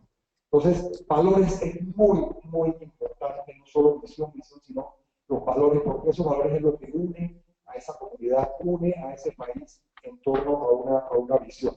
En el caso de cómo nosotros decidimos que puntualidad era una de las cosas que eran importantes para nosotros, honestidad y trabajo en equipo. Esos fueron los 3 valores inicialmente que establecimos y creamos una visión que era ser la aerolínea líder de la nación latinoamericana, uniendo Norte, Suramérica y Centroamérica a través de las Américas. Esa fue la visión que salimos a venderle a todos los colaboradores de esa empresa. Entonces la siguiente pregunta era, bueno, ¿cómo llegamos allá? Medir, medir, medir. Dijimos, ¿qué vamos a medir? Tenemos que medir 3 cosas. Vamos a medir puntualidad. Créanmelo, hace 28 años no se medía la puntualidad. Yo trabajaba en el aeropuerto en esa época, empecé una competencia, diciendo, bueno, ¿cuántos vuelos a tiempo vamos a tratar de sacar? Y empezamos la primera semana, 20 vuelos seguidos a tiempo. Acuérdense que en esa época eran 2 vuelos al día. O sea, que eran 10 días seguidos de vuelos a tiempo. Y ahí nos fuimos hasta 100 vuelos a tiempo. De hecho, la puntualidad cuando empezamos a medirla era de 50%. Entonces, 50-50 chance de que te fueras a tiempo un avión hace 28 años. Pero efectivamente establecimos que puntualidad era lo más importante. Luego dijimos limpieza de los aviones. ¿Por qué? Porque si tú te montas a un avión y tú ves el asiento roto, todo sucio, Dios mío, si asienta el avión, ¿cómo están los motores? ¿Cómo está la seguridad del avión? Entonces es un mensaje de seguridad. Establecimos, por supuesto, toda clase de criterios. Metíamos a los cleaners por la parte de atrás del avión, la gente se iba bajando del avión. Entonces había bajado el último pasajero y ya estaba el avión siendo limpiado, cambiando los forros, etc. Y la otra cosa básica era, tú como viajero, cuando llegas a tu destino, ¿tú qué quieres que llegue contigo? Tu maleta. Entonces era clave medirlo de la maleta. Al principio era fácil porque eran 2 vuelos al día, eran vuelos punto a punto, no había hub. Pero a medida que el hub se fue complicando, tuvimos que empezar a medir. Pero lo importante, nuevamente, es establecer parámetros de medición, medir, medir, medir. En el tema de la planificación estratégica, me acuerdo que estábamos en mantenimiento y van saliendo los retos. ¿No? Una vez que tú estableces la ruta, tú estableces qué vas a medir, cómo lo vas a medir, y nuevamente tienes que escoger, tienes que priorizar, no lo puedes medir todo. Nosotros medimos 3 cosas. Un negocio de aviación tan complicado, 3 cosas lo que medimos. Me acuerdo que en un momento dado decidimos, yo era en ese momento director de mantenimiento de Copa, yo decidí que yo quería hacer un taller preparador FAA porque queríamos tener aviones seguros, porque la seguridad era muy importante. Bueno, nos embarcamos en ese proyecto, me acuerdo que Pedro me dijo, ¿estás seguro de que seguro? Sí, vamos a hacerlo. Lo primero que me encontré fue que los mecánicos tenían que hablar inglés, más que todo escribir y poder leer en inglés. Dios mío, ¿cómo hacemos? Bueno, montamos una escuela de inglés con profesores de inglés en el taller de mantenimiento, donde todas las tardes, después que la gente salía de su turno, cogían 2 horas de clase de inglés y íbamos practicando. Lo siguiente que salió en el camino fue, bueno, tenemos que poder trabajar de noche para que los aviones vuelen de día. En esa época, los aviones cuando empezaban. Bueno, yo tengo una reunión con los 100 y pico mecánicos en ese momento, digo, muchachos, a partir de la semana entrante van a empezar a trabajar de noche, ustedes van a dormir por el día y a trabajar de noche. Se pararon como 75 los mecánicos y se fueron de la reunión. Yo digo, ¿qué pasó aquí? Me quedé sin mecánico, qué desastre. Cuando comencé a indagar con cada uno de ellos me di cuenta que ellos en su casa no tienen aire acondicionado, no tenían cortinas, y ellos no podían dormir de día en sus casas, no había manera, porque las condiciones tuve que montar un dormitorio en el taller de mantenimiento con aire acondicionado, oscuro como la noche, para que ellos cuando salían a las 6 de la mañana podían dormir, no sé, 10 de la mañana a 11, y luego irse a su casa, ver a su familia, descansar y luego regresar a trabajar de vuelta a las 11 de la noche. El tema es que van saliendo retos en el camino, pero si tienes una visión clara, tienes unos factores de medición bien establecidos, todo se puede hacer. Yo creo que hoy en día Copa pues, es un orgullo para todos nosotros. Algunas anécdotas que es importante, y ya Julio la robó, lo que no se pide no se puede mejorar. Eso es uno de los primeros preceptos que establecimos y definitivamente cuando entras en estos procesos de planificación estratégica, medir es importante. La otra cosa es la cabeza de la organización tiene que estar comprometida con esa visión, ese proceso. Acá como país, la cabeza es difícil porque además estos son procesos largos, son procesos que toman 10, 15 años. Entonces, ¿cómo hacemos que esta cabeza que cambia la cabeza por el ministro de turno, el presidente? Yo un poco lo que me pregunto es, bueno, realmente quiénes son la gente que perdura en este proceso. Los maestros, los padres de familia, los estudiantes. Esos son los que van a estar ahí por 15 años. Entonces, de alguna manera tenemos que lograr que ellos sean la cabeza de este proceso. Tienen que ser los maestros los que lidericen este proceso para que estén en el tiempo y se logre un esfuerzo del tiempo y que sean ellos los que exijan al presidente de turno, al ministro de turno, pero exijan en buena línea, porque hay una visión compartida. Otra cosa que es interesante también, todo el mundo quiere cambio, todo el mundo está feliz con los cambios, hasta que le tocan a ellos. Me acuerdo cuando llegamos y dijimos, vamos a cambiar para trabajar 24 horas o trabajar de noche, salió la mitad del salón huyendo. Cuando le decíamos que Copa quería cambiar, que Copa quería competir con el mundo, que quería pasar una vida de clase mundial, todo el mundo estaba feliz.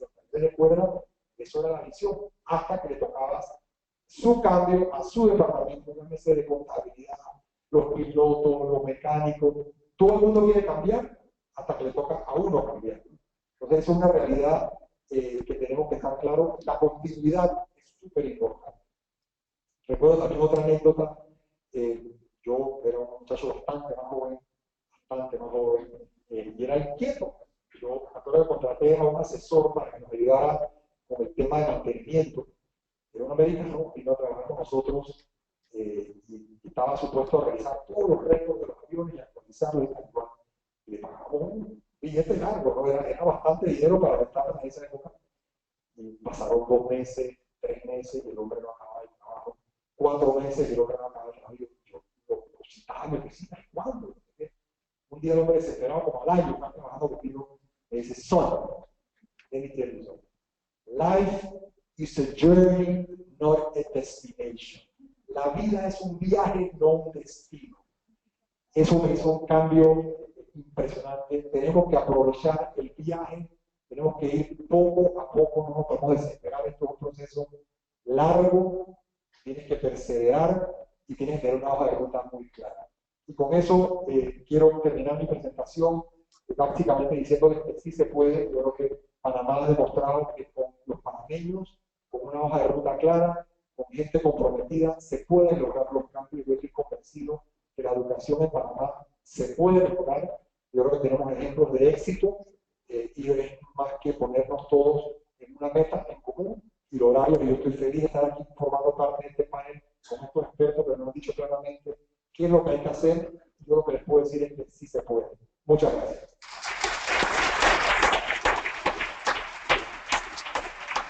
Muchísimas gracias. Les recordamos a todos que pueden dividir este conversatorio en nuestra fanpage en Facebook, Jóvenes Unión por la Educación, y los invitamos a citar los comentarios de nuestros panelistas con el hashtag Hablemos de Educación, y pueden seguir nuestra cuenta en Twitter, Jóvenes UXLAE, y en Instagram, Jóvenes Unidos de Educación. Muchas gracias. Agradecemos al ingeniero en casa. Pasamos a la última sesión de preguntas y respuestas. Le debemos una pregunta a Chiriquí Por favor, la pregunta de la provincia de Chiriquí, ahora sí, con el panel en pleno. Ya bien. Escuchan con 15 segundos de atraso.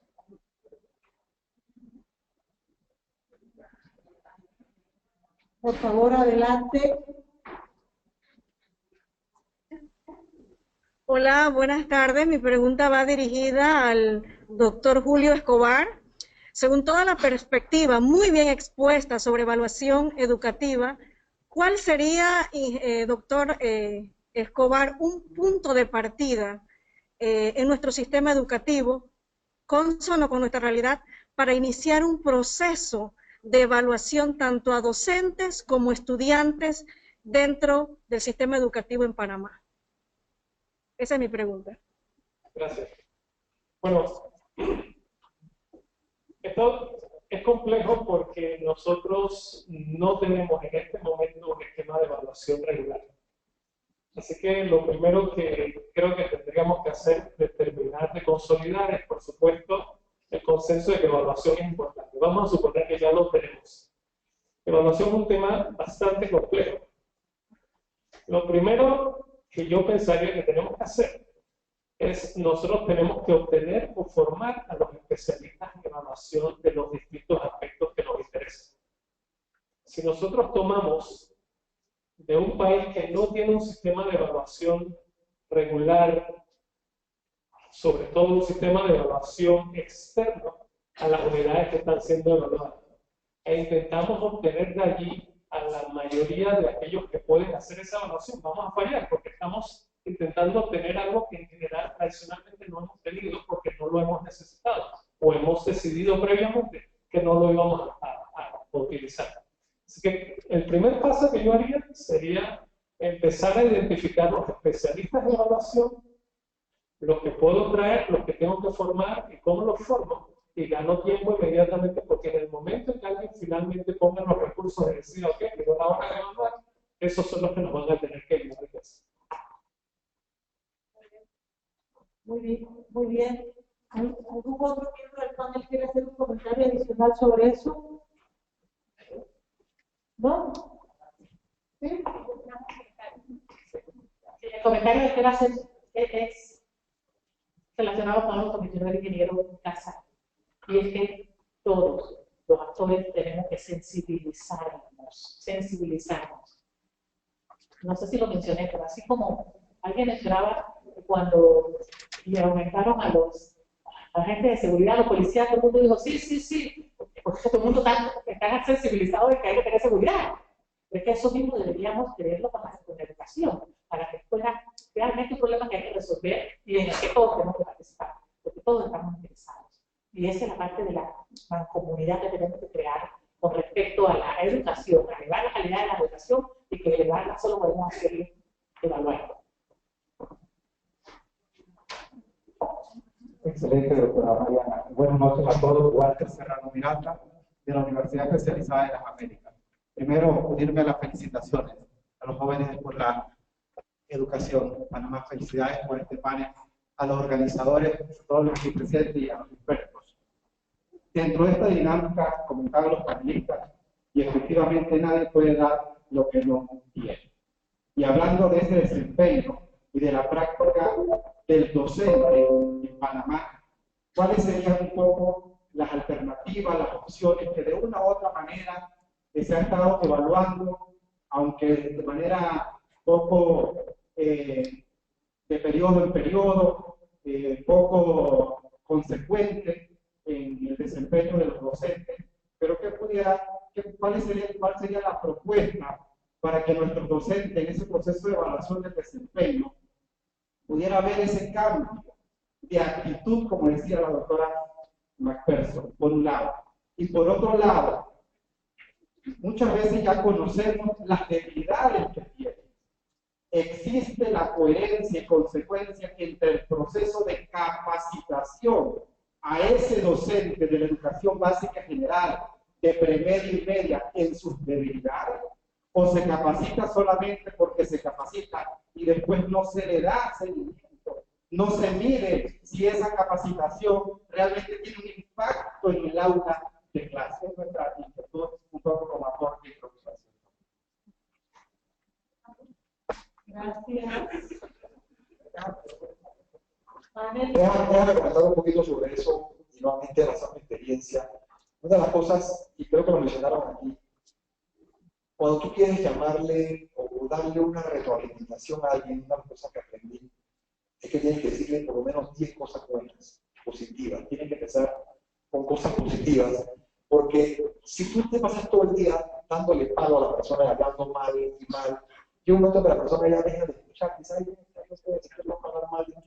Pero si tú le hablas bien y le dices las cosas positivas, cuando le dices una cosa que es un área de oportunidad, entonces yo quiero que la próxima vez que venga me hable de cosas positivas y no me diga esta cosa que no la resuelvo. Entonces, a veces le queremos pedir cosas a los profesores, a los maestros, y pensamos que no tienen la capacidad, se van a sorprender que sí la tienen. Yo pienso que a la medida que le demos la oportunidad para viajar, por ejemplo, estos maestros han ido a coger el curso de inglés. Ese curso de inglés, si aprendieron inglés o no, créeme que es lo quizás menos importante. Haber salido del país, haber viajado, haber visto otras culturas, cómo lo hacen en otros países, es una aprendizaje. Yo, por ejemplo, me acuerdo que un día me llama Pedro Viejo y me dice, Jorge, acabo de votar al director de mantenimiento de Copa. Tú no eres ingeniero mecánico. Yo sí, pero no sé nada de mantenimiento. No, vete allá para que me arregle con eso. Llego allá y lo primero que hago es preguntarle al representante de la Boeing quién es el mejor operador de Boeing 737 del mundo. Me dice Southwest Airlines. Me fui a Southwest Airlines, me llevé a 10 empleados de la línea de Copa, limpiadores de aviones, mecánicos de aviación, la gente que hacía la comida, pilotos, azafatas, a ver cómo lo hacían ellos. Trajimos un montón de aprendizajes, cada uno escribió recomendaciones y logramos mejorar de manera cuantitativa cómo hacían las cosas. Entonces yo creo que es importante darle la oportunidad a los maestros de que viajen, que vean otras cosas, traerles expertos para que los asesores trabajen con ellos en la línea. Nosotros tenemos una práctica en Copa que 2 veces al año los ejecutivos de la empresa, creo que todavía se hace, trabajamos en la línea. Por ejemplo, Pedro estimaba maletas, él estimaba por una razón meter maletas en los aviones. Yo no sé por qué, a mí me gustaba, yo trabajaba en la parte comercial en esa época, y a mí me gustaba ir a las puertas de los vuelos que tenían sobreventa. Yo sabía que un vuelo iba a tener sobreventa y iba a haber un tamborito del diablo, iban a mandar a la gente de tráfico para la punta del cerro. Y yo, como vicepresidente comercial, que era en esa época, porque ya había cambiado mantenimiento a comercial, iba y le enseñaba a mis subalternos cómo un vicepresidente manejaba estos altercados, porque eran había toda clase de altercados. Entonces, con el ejemplo también se enseña.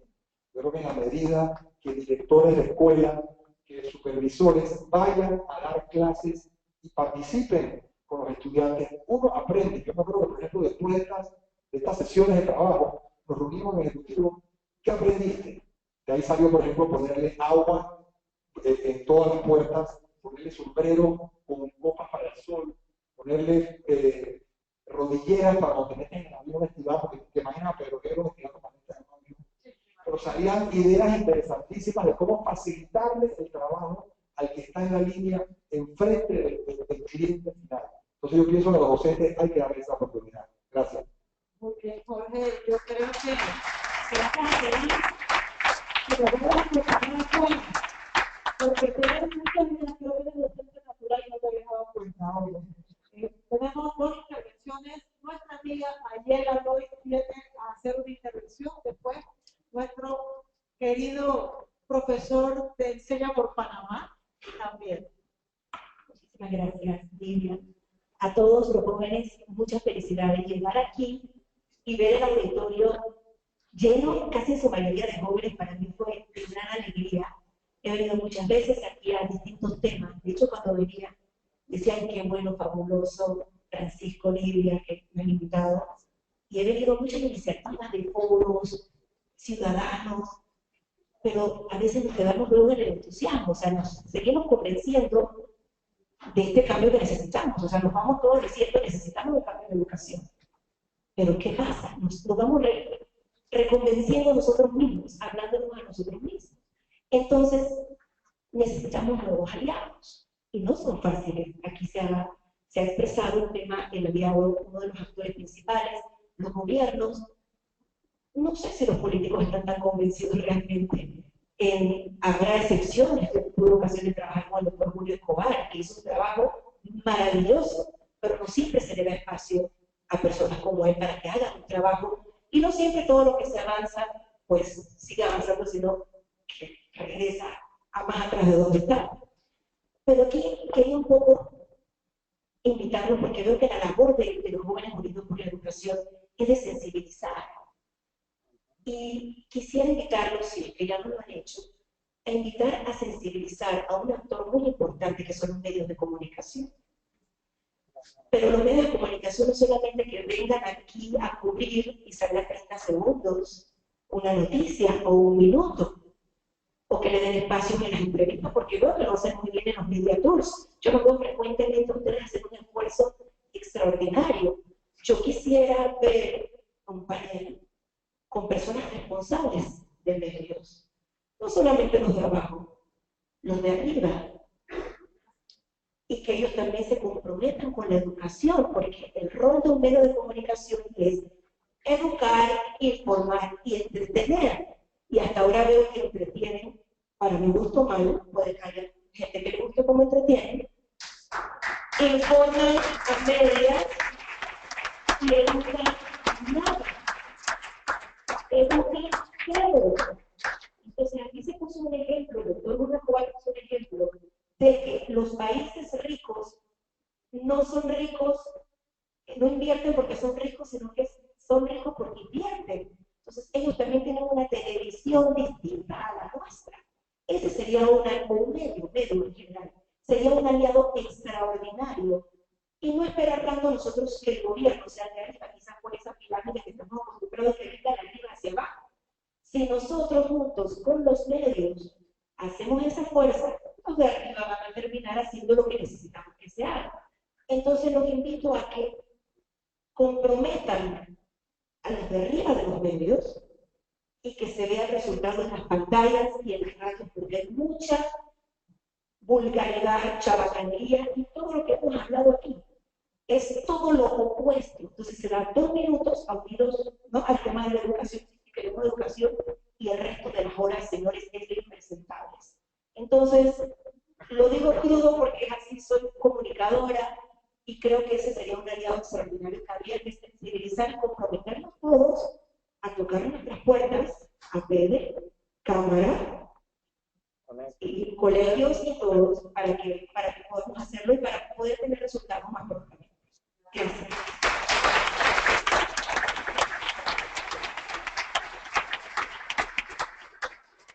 Quiero comentarles algo. Los jóvenes están haciendo un proyecto muy interesante que, si tiene éxito, y esperamos que tenga éxito, aquí hay una nueva estrategia, David y yo hemos estado trabajando en eso. Pienso que vamos a tener periodismo más objetivo y más investigación periodística en educación, y no vamos a estar hablando, perdone, porque a mí a veces me deprime sobre el problema de las aguas negras, porque justo eso no nos interesa realmente. Eso es importante, pero fundamental es que nuestros niños tengan esperanza y oportunidad de futuro. Señor profesor, por favor. ¿Alguien más quiere hablar por acá? Porque, ¿cómo no? Yo no lo había visto bien fácil. Adelante. Pase por acá. Vamos. Bueno, gracias. Primero por organizar esto. Creo que es muy importante. En línea con lo que mencionaba el ingeniero, esto es un ejemplo de con los mecánicos, todo lo que tuvo que adaptar la empresa para poder lograr ese cambio que habían trazado como objetivo y que consideraban algo importante para ser más productivos.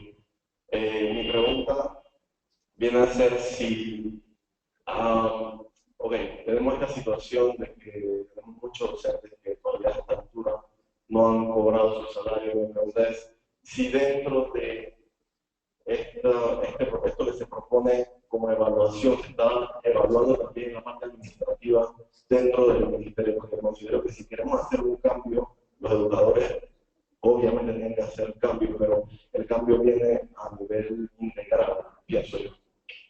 Gracias.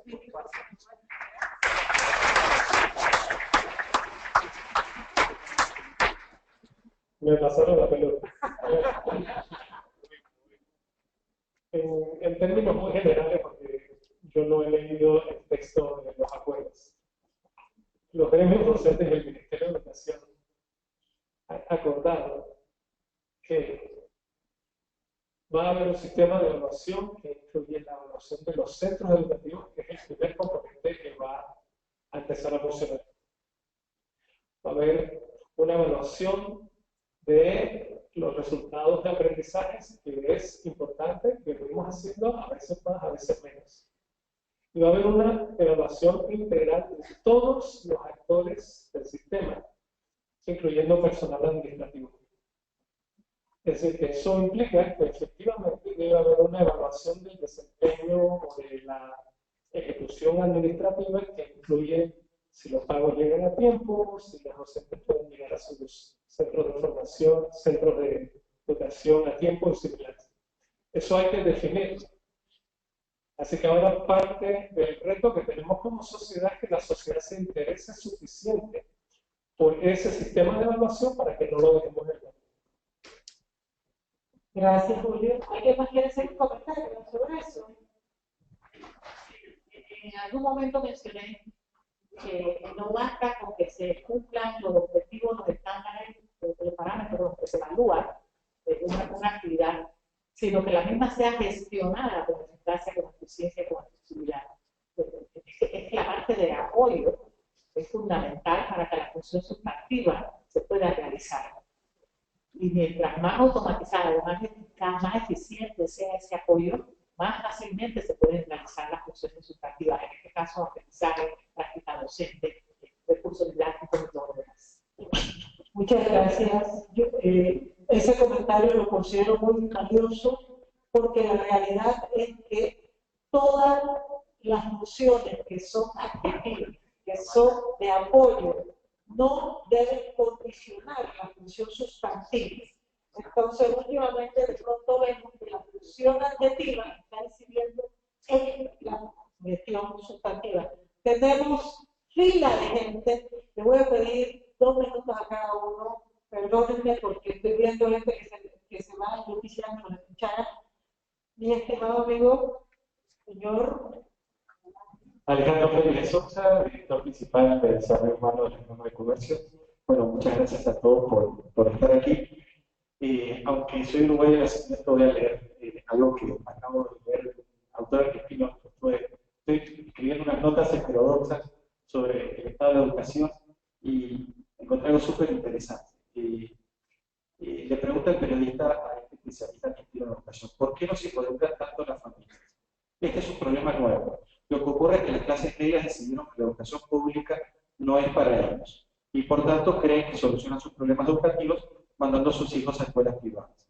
Eso es un problema porque en países de desarrollo intermedio como los nuestros, las clases medias son el principal agente de demanda educativa, porque los sectores de bajos recursos tienen otras prioridades, básicamente comer, vestirse, la salud y la vivienda. En cambio, para las clases medias que tienen todos los otros problemas relativamente resueltos, la educación sí es una prioridad. Aunque las clases medias, además las clases medias tienen experiencia familiar en la educación, saben cuándo la educación es mejor y cuándo es peor. Las clases pobres no. Cuando las clases medias se retiran al sector privado, entonces se les saca nuestra escena política y social un actor muy importante. Y el único actor político que queda en medio de la cancha es el sindicato docente. Ahí está hablando un poquito sobre retos similares que incluso países que rankean mejor que el nuestro, que Panamá, en los rankings educativos están enfrentados. O sea que digo para que no estamos solos.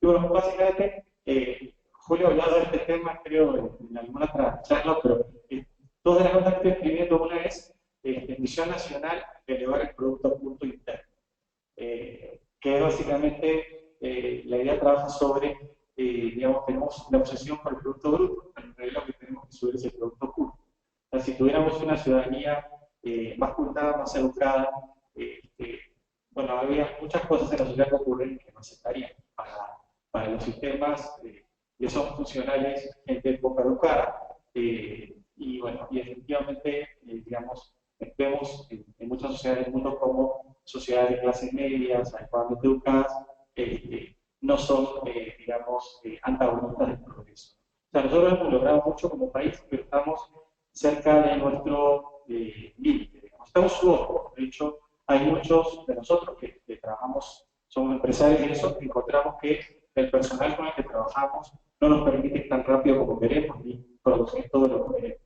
Entonces ya nos mordió el problema, ¿no? Así que definitivamente la tarea de saber dónde estamos, de tener puntos ciegos, hacer intervenciones que definitivamente nos permitan pegar el salto son muy importantes. La otra nota que estoy escribiendo también dice, es otro cambio paradigmático importante y es, ¿y si la educación fuera un deber humano en lugar de un derecho? Porque tenemos un derecho que no usamos. Hay una parte enorme de nuestra población tiene un derecho que no usa. Sin embargo, si la educación fuera un deber humano, nos pondría a todos los que incluso están viendo que hay gente que no está siendo educada, en el modo de hacer que esa gente cumpla con la obligación de educarse. O sea, trasladamos, digamos, el paradigma de que otro tiene que atender mi problema a que yo lo tengo que atender, y ese otro queda como recurso de última instancia si yo no atiendo mi problema. Gracias.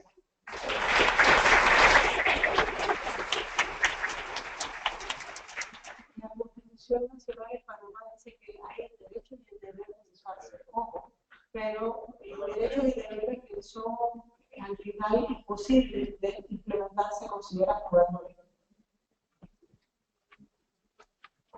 Buenas noches. Más que una pregunta, es un comentario.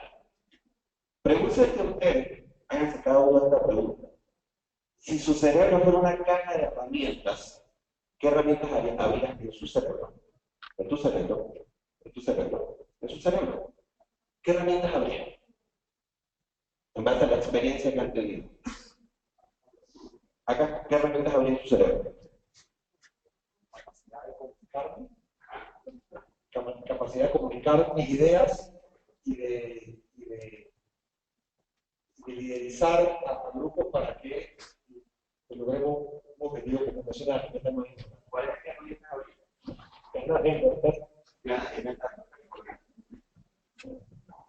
Capacidad para aprender nuevos proyectos. Perfecto.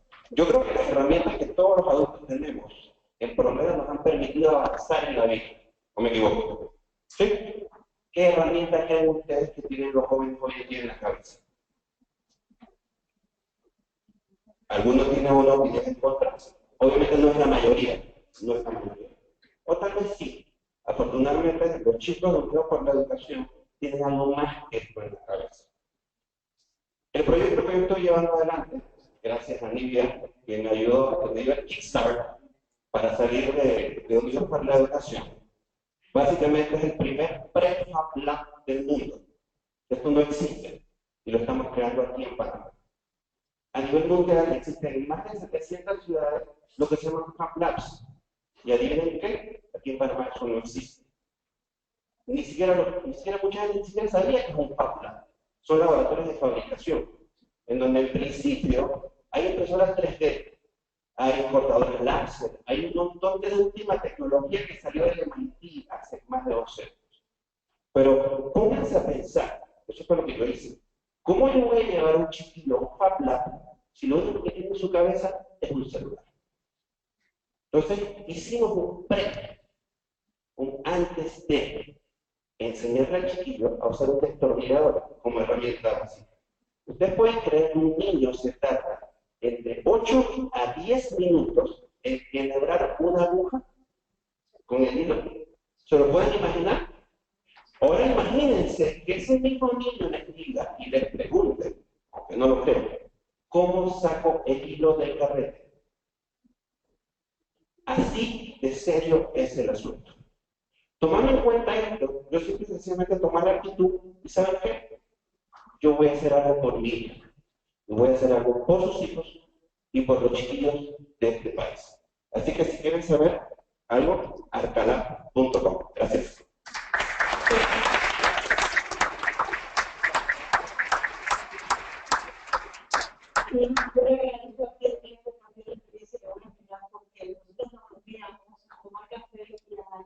¿Qué podríamos hacer? Y uno de los temas que siempre hemos dicho, si ustedes tienen una idea, hagan la realidad, sean emprendedores, y él hizo su proyecto. Así que te agradezco a ti que lo hayas comentario. A ver, claro que sí. Y después la... Y ahí cerramos. Ok, que me maté. Buenas tardes. Bueno, solo bien rapidito. Creo que el grupo de jóvenes unidos por la educación tiene un rol muy importante que jugar, sobre todo empezando el día de miércoles. Ya todos deben saber aquí que el presidente de la República junto a la vicepresidenta y a las Naciones Unidas van a lanzar el compromiso por la educación. Creo que sí, y no es porque tenga nada que ver con el presidente actual, pero si hay un presidente que está preocupado por la educación en este país y con unas ganas impresionantes de que se hagan cambios radicales en todos los procesos, y no solamente en el tema de la calidad de la educación, sino en el tema de la cantidad de horas que permanecen los estudiantes en sus escuelas y en la calidad de escuela que tienen. Me recordó un poquito lo que decía Juan quizás, de que tú entras a un avión de copa y si están todos los asientos hechos leña, tú dirás, bueno, ¿y qué tal va a ser el avión cuando se suba al cielo? Igualmente, cuando tú entras a una escuela y tienen aguas negras, como esta semana en la escuela Pablo Rosén en el Dolomito, que visitamos nosotros todas las semanas, y tú tienes escuelas donde es tan desagradable llegar a la escuela para un estudiante. Ese estudiante, cuando tiene 13 años, se va a la escuela, porque nadie está invitándote a querer estar en esa escuela. Y los testimonios de los estudiantes cuando les arreglamos sus escuelas es impresionante.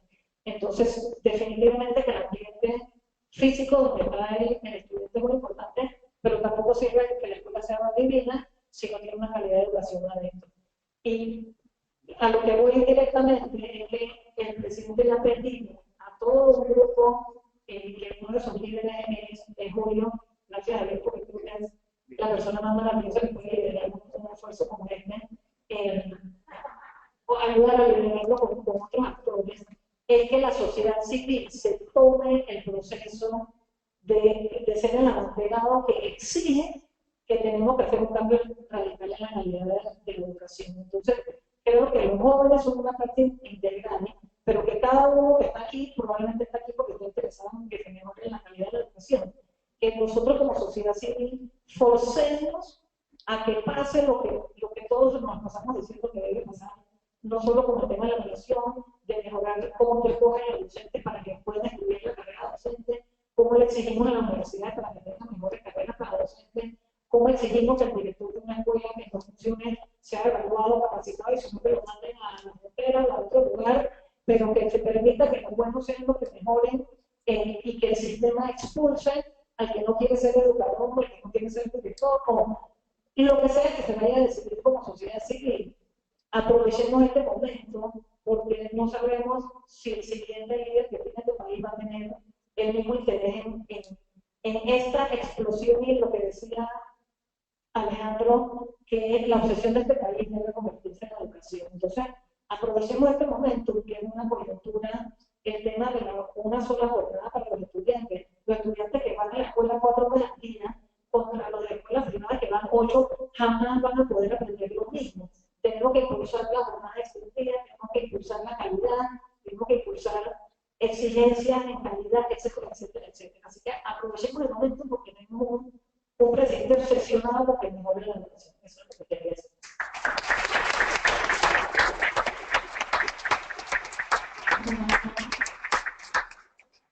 Gracias, rapidito. Felicitar a los jóvenes del Unión por la Educación.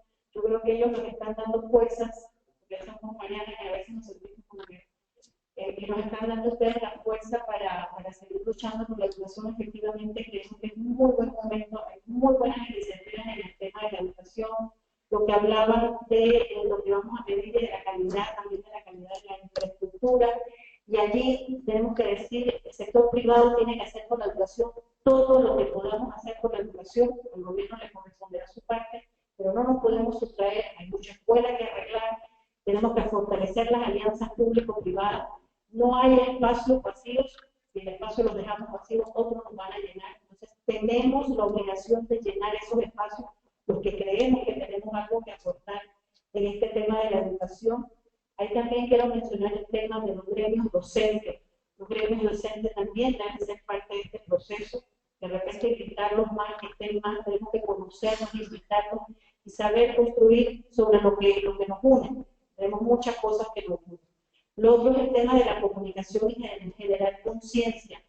Ayer, hace ratito, quería conversar de este proyecto ya antes de que se fuera para China, y justamente la educación necesita comunicación, lo dijo Julio Escobar en APD hace ya algún tiempo, la educación necesita comunicación. Entonces tenemos que hacer un programa de todos, una alianza de todos los que estamos trabajando en educación y poner esas buenas noticias en los medios de comunicación, que estoy seguro que van a abrir las puertas para ello. Tenemos que tomarnos esos espacios. Así que ahí también hay oportunidades. Y lo otro es que trabajemos nosotros todos también haciendo sinergias, porque a veces trabajamos muy desunidos y ahora tenemos la oportunidad de tener, yo creo que excelentes líderes que están en esto, que nos ayuden a trabajar unidos, a compartir, a hacer sinergias y a seguir creciendo en este proceso. Y como decía un poco Yolanda, más allá de que este gobierno apoye el tema de la educación, si estamos empoderados como ciudadanos, nosotros vamos a hacer que todos los gobiernos pongan la educación como una prioridad. Gracias.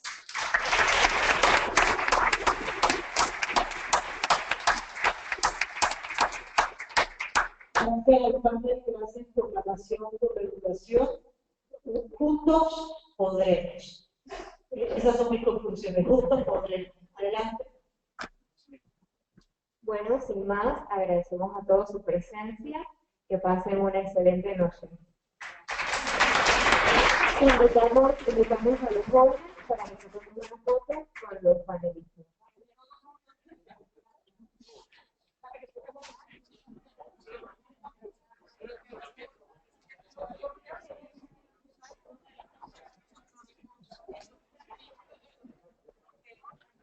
¿Sí?